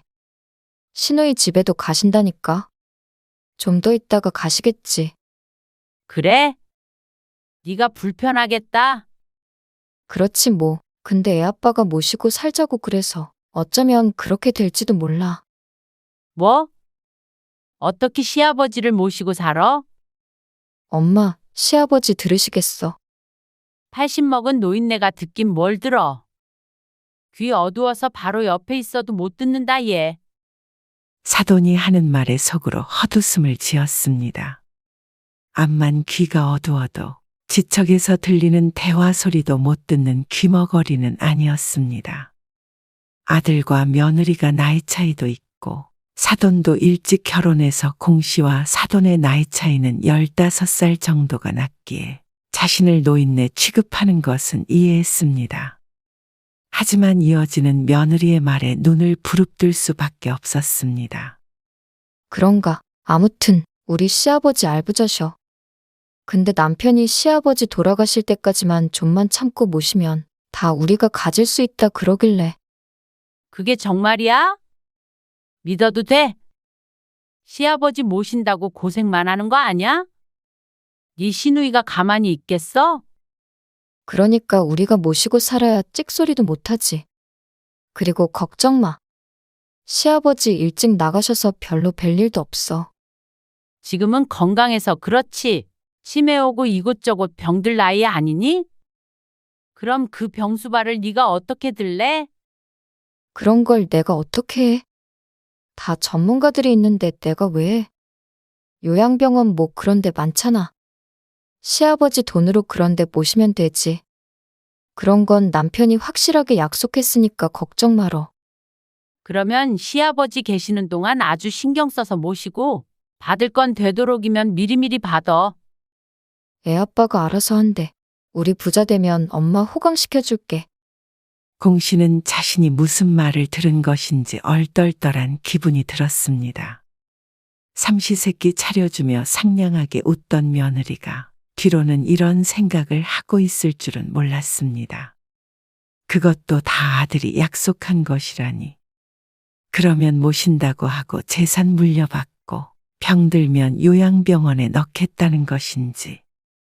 멀쩡할 때만 모시면 그게 모시는 걸까 생각이 들었습니다. 애초에 자식들 집에서 살 생각도 없었지만 자식의 속마음을 알게 되니 상심이 무척 컸습니다. 충격이 커 다음날 사돈이 집에서 나가기도 전에 집을 나섰습니다. 아버지, 갑자기 왜 그렇게 가버리세요? 장모님 때문에 불편해서 그러세요? 안 불편한 게 뭔지 물어보는 편이 빠르겠다. 무슨 일 있으셨어요? 간밤에 내가 깨달음이 컸다. 나는 또 네가 네 엄마 생각나서 날 챙기는 줄 착각했지 뭐냐. 내 돈은 죽을 때까지 내 통장에서 나올 일 없으니 그런 줄이나 알아라. 괘씸해서 아들이 대답하기도 전에 전화를 끊어버렸습니다. 영문을 모르는 아들은 계속 전화를 했지만 공 씨는 받지 않았습니다. 그렇게 집으로 돌아가려는데 이번엔 딸에게서 전화가 왔습니다. 아빠, 오빠한테 전화 받았는데 왜 그러세요? 오빠가 사고 쳤죠? 아니다. 일 없다. 괜히 딸에게도 대답이 퉁명스럽게 나갔습니다. 당연히 오빠가 잘못했겠죠. 우리 아빠 속상하셨겠네? 그럼 우리 집으로 오시는 거죠? 살갑게 말을 붙이는 딸에게 공 씨가 말했습니다. 난 그냥 집으로 가련다. 그리고 너희 둘 다 앞으로 나 모신다느니 그런 말 말아라. 각자 잘 살자. 왜 그렇게 매정하게 말하세요? 나는 아무 잘못도 안 했는데. 난 그냥 아빠 보고 싶어서 그런 거지. 그러자 공 씨도 화가 조금 누그러지는 듯했습니다. 그래, 딸이 무슨 죄냐 싶었습니다. 그래도 딸이라 어릴 때부터 아들보다 더 예뻐했더니 아버지에게 살가웠습니다. 그래도 나온 김에 우리 집에서 며칠이라도 묵고 가세요. 박서방도 기다리고 애도 할아버지 온다고 좋아했단 말이에요. 오빠 때문에 나랑 한 약속도 안 지키게요? 마음 약해진 공 씨는 고개를 끄덕일 수밖에 없었습니다. 그럼 딱 3일만 있다 가마. 아이고, 알겠어요. 지금 오빠네 계세요? 지금 모시러 갈게요. 그렇게 딸이 공 씨를 데리고 집으로 갔습니다. 딸의 집은 아들네보다는 편했습니다. 고등학생인 손녀도 학교에 가고 딸이 맞벌이를 하기 때문에 낮 동안에는 공 씨 혼자 집을 지켰습니다. 할 일은 없었어도 혼자 있는 시간이 오히려 더 좋았습니다. 아빠, 오늘 연주해보러 같이 가요. 손녀딸이 피아노를 치는데 그 때문에 딸네 가족은 연주회를 자주 보러 다닌다고 말했습니다. 하루 종일 심심하셨을 텐데 저녁엔 저희랑 같이 시간 보내요. 살뜰하게 자신을 챙기는 딸이 고마웠습니다. 아들 집에서 험한 꼴을 보니 딸이 천사처럼 보였죠. 공연장에 가보는 것은 처음이고 관심도 별로 없지만 그래도 딸과 사위, 손녀가 어떻게 사는지 궁금하기도 하고 죽기 전에 새로운 경험도 이것저것 해보면 좋지 않겠나 싶었습니다. 저희 일 끝나면 바로 만나서 갈 건데 아빠는 택시 타고 오세요. 제가 어디로 오실지 종이에 적어드릴게요. 택시기사한테 그리로 데려가 달라고만 하면 되냐? 네. 정문에서 내려서 들어오시면 돼요. 알았다. 연주회 시간이 가까워지자 공 씨가 아파트 앞에서 택시를 타려고 기다렸습니다. 한참을 기다려도 오지 않는 택시에 공 씨가 발을 동동 굴렀습니다. 공연 시작 시간이 다 되어가자 딸에게 전화가 왔는데 그때 마침 택시가 도착했습니다. 아빠, 지금 시작하려고 하는데 먼저 들어가 있을게요. 그럼. 알았다. 금방 가마. 그렇게 전화를 끊고 택시 기사에게 말했습니다. 삼성 아트센터로 가주세요. 그러자 택시는 한참을 달렸습니다. 분명히 멀지 않은 곳에 있다고 했는데 30분은 좋게 걸린 듯 했습니다. 기사 양반, 우리 딸이 집에서 10분밖에 안 걸린댔는데 왜 그렇게 돌아가는 거예요? 이게 삼성 아트센터 가는 제일 빠른 길이에요. 아니, 출발한 지 20분도 넘었잖아요. 택시기사랑 실랑이를 하다가 답답해서 딸에게 전화를 걸었지만 전화기는 꺼져 있었습니다. 여기 우리 딸이 써줬는데 어디로 오라고? 쪽지를 택시기사에게 내밀자 짜증스러운 대답이 돌아왔습니다. 할아버지, 삼성아트센터가 아니라 성심아트센터잖아요. 그건 진작 지났죠? 공씨의 실수였습니다. 기사를 타박했던 것을 사과했고 택시는 방향을 돌렸지만 이미 시간은 한참 지나가 있었습니다. 공연장에 도착하자 딸에게 다시 전화가 걸려왔습니다. 아빠, 일부 공연 끝났는데 도대체 어디 계세요? 아, 장소를 헷갈리는 바람에 내가 어디로 가면 되냐? 딸이 설명했지만 넓은 공연장 길을 쉽게 찾을 수는 없었습니다. 아빠, 쉬는 시간 끝날 것 같은데 그러면 못 들어오신단 말이에요. 주변에 물어서 찾아오세요. 이게 어디가 어딘지 모르겠는데 네가 나 좀 데리러 나오면 되잖냐? 금방 시작한단 말이에요. 아니면 그 앞에 의자 있으니까 거기서 좀 앉아서 기다리세요. 1시간만 더 하면 끝나요. 뭐? 그럼 끝날 때까지 여기 앉아서 기다리라고? 황당한 말이었습니다. 고생해서 찾아왔더니 끝날 때까지 기다리라니. 정 그러시면 집에 먼저 가 계실래요? 그럼 내가 여기까지. 아빠, 이제 시작해요. 끝나고 다시 전화할게요. 조금만 기다리세요. 그러고는 뚝 끊어진 전화. 손녀딸이 직접 연주하는 것도 아니고 남이 연주하는 공연을 1시간 더 보는 것이 중요한지, 혼자 밖에서 1시간 동안 기다려야 하는 부모가 중요한지, 묻지 않아도 대답을 들은 기분이었습니다. 공 씨는 황당했습니다. 다시 집으로 돌아갈 생각에 딸에게 전화를 했지만 또 휴대폰은 꺼져 있었습니다. 혼자 딸네 집에 찾아갈 자신도 없었던 공 씨는 결국 앉아서 공연이 끝나길 기다리는 수밖에 없었습니다. 공연이 끝나고 빠져나오는 수많은 사람들 틈에서 딸이 공 씨를 불렀습니다. 아빠, 왜 이렇게 늦게 오셨어요? 아니, 오는 길에 헤매서 그랬지. 그러면 전화를 하시지. 네가 자꾸 전화기를 꺼놨잖냐? 공연 때문에. 이미 공 씨는 기분이 상해 있었습니다. 딸은 외식을 하고 들어가자며 공 씨를 데리고 식당에 갔습니다. 식사를 하며 딸은 눈치 없이 공 씨에게 자꾸 말을 걸었습니다. 아빠 공연 못 봐서 서운하셨구나. 다음에 보면 되죠. 모시고 갈게요. 됐다. 안 봐도 돼. 그러면 나중에 우리 딸 피아니스트 되면 그때 보러 오세요. 그러자 가만히 밥을 먹고 있던 손녀딸이 부르퉁하게 말했습니다. 내가 어떻게 피아니스트가 돼? 아주 어려서부터 피아노를 배웠고 당연히 피아니스트가 될 것이라고 생각했던 손녀딸이 그렇게 말하자 공 씨는 의아해했습니다.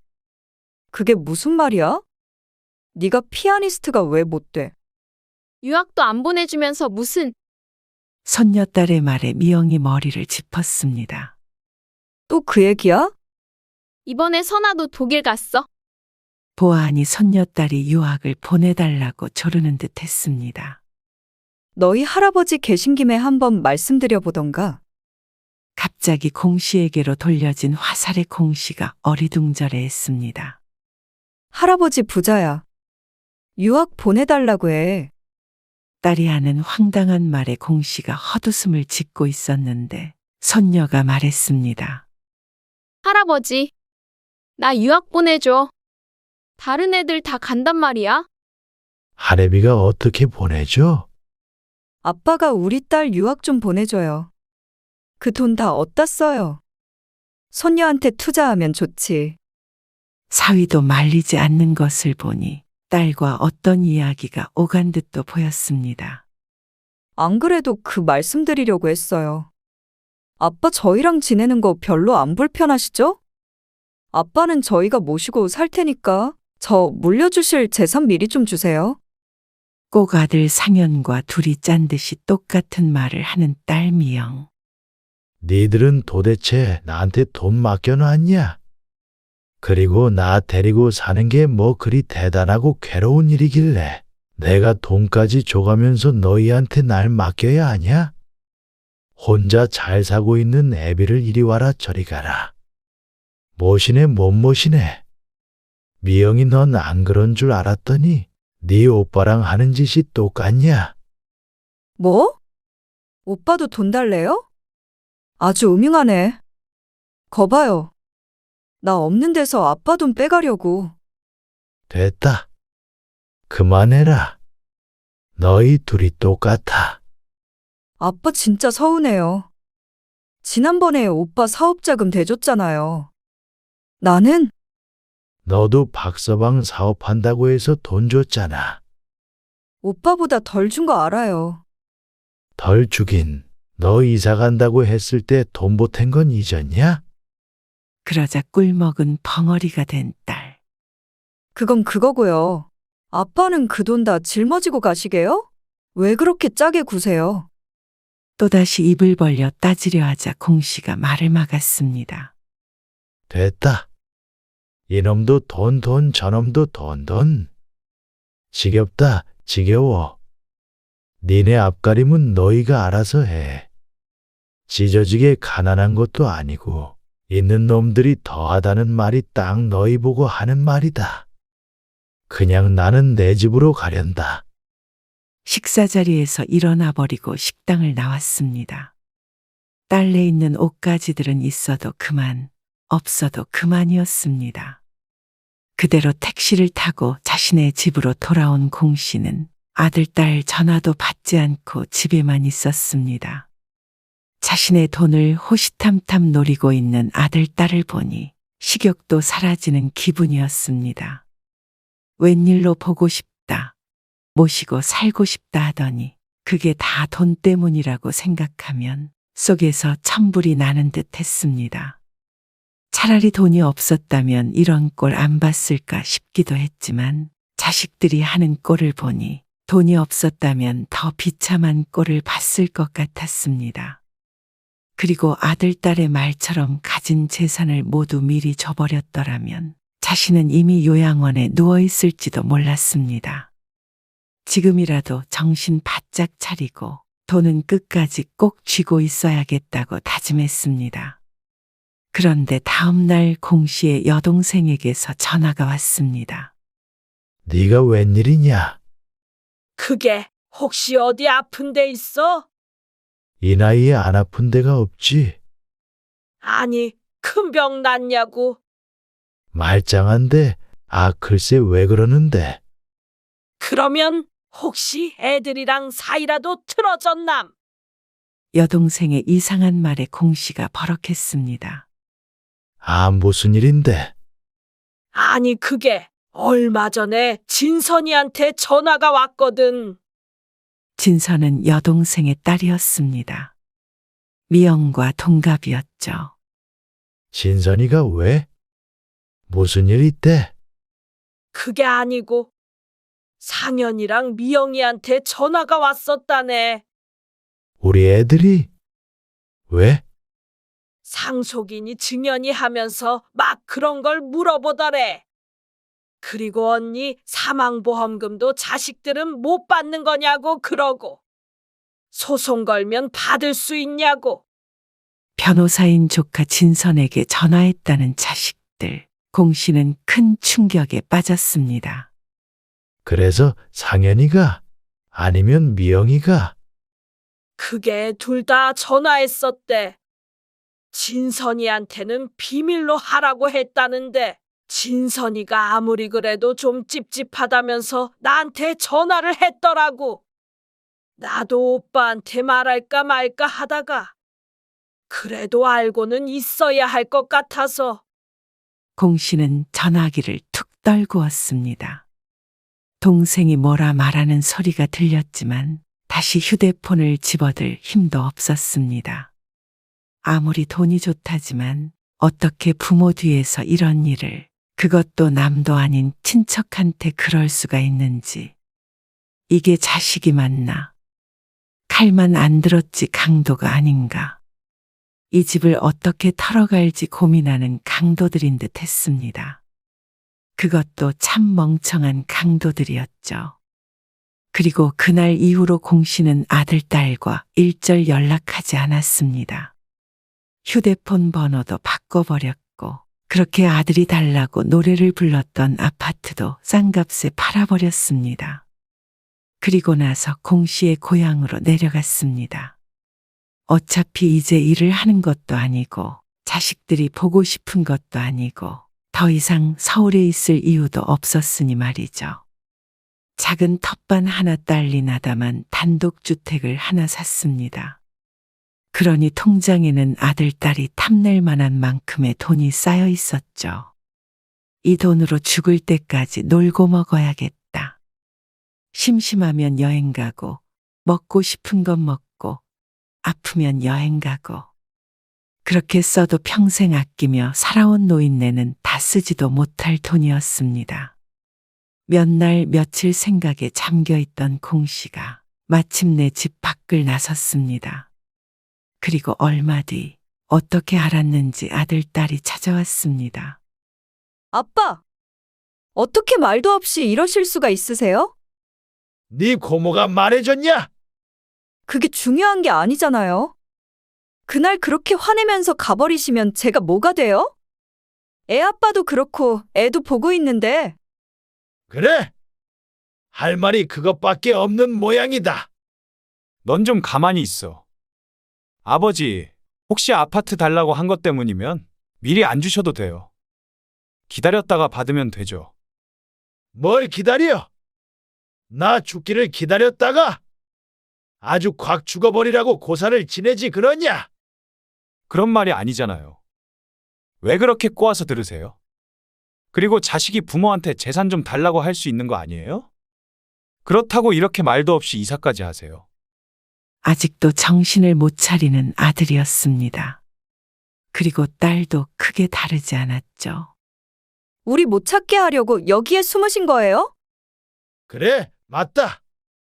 근데 왜 찾아왔냐? 왜 이런 일 가지고 삐지세요? 딸도 여전히 뭐가 문제인지도 모르고 있었습니다. 니들은 여전히 나 데리고 살 생각이 있는 거야. 그럼요. 당연하죠. 내가 돈 한 푼 없는 늙은이라도 그러자 아들, 딸이 머뭇거리더니 대답했습니다. 당연한 걸 물으세요? 돈 없어도 아버지는 아버지죠. 공 씨가 물었습니다. 그래? 그럼 니들 중에 누가 나 데리고 살래? 제가요. 제가 모시고 살게요. 참고로 난 이제 땡전 한 푼 없다. 공 씨의 폭탄과도 같은 선언에 아들과 딸 모두 벙찐 표정을 지었습니다. 그게 무슨 말씀이세요? 말 그대로야. 아파트는 팔았고 가진 돈은 전부 기부해버렸다. 농담하시는 거죠? 농담할 만큼 기분이 좋은 줄 아냐? 내 전 재산 다 기부했다.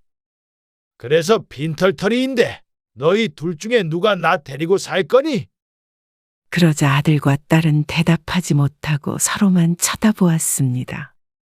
이내 정신을 차린 아들이 말했습니다. 어떻게 그러실 수가 있으세요? 뭐가?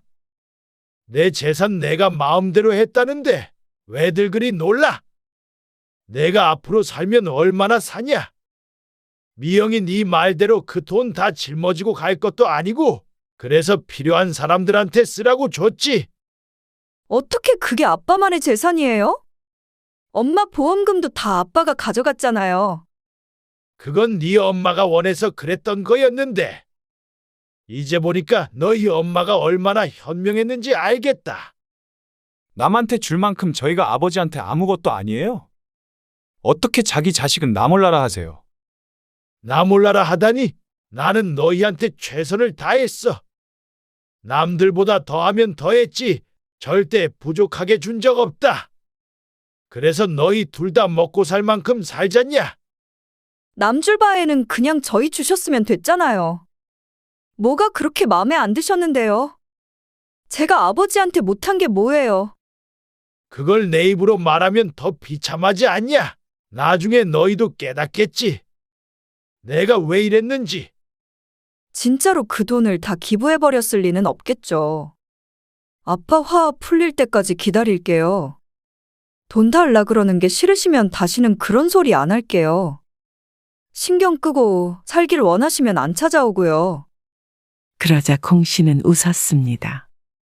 아들과 딸은 씩씩거리며 일단 돌아간다 말했고 공 씨는 다시는 아들, 딸에게 문을 열어줄 생각이 없었습니다. 상현과 미영은 이 모든 것이 농담인 줄 알지만 공 씨는 자신이 잘 지낼 수 있을 정도의 돈은 남겨두고 정말로 나머지 재산은 모두 기부해버렸습니다. 어차피 자신은 다 쓰지 못하고 죽을 테고 그러면 그 돈은 저 욕심 많은 아들, 딸들에게 돌아갈 것이었으니까 말이죠. 자식에게 주는 돈이 아까운 것이 아니었습니다. 그 돈을 상현과 미영이 가져봤자 더 큰 비극이 될 것임이 자명했기 때문에 그런 결정을 하게 된 것입니다. 네가 많다 내가 많다 하며 둘이 물고 뜯을 것이 당연했고 지금으로도 아들, 딸은 충분히 풍족하게 살아가고 있어 그 돈이 필요하지 않아 보였습니다. 이 돈 때문에 모든 게 시작이 된 것이었습니다. 상현과 미영도 이 돈이 아니었다면 평범하게 지냈을지도 모르죠.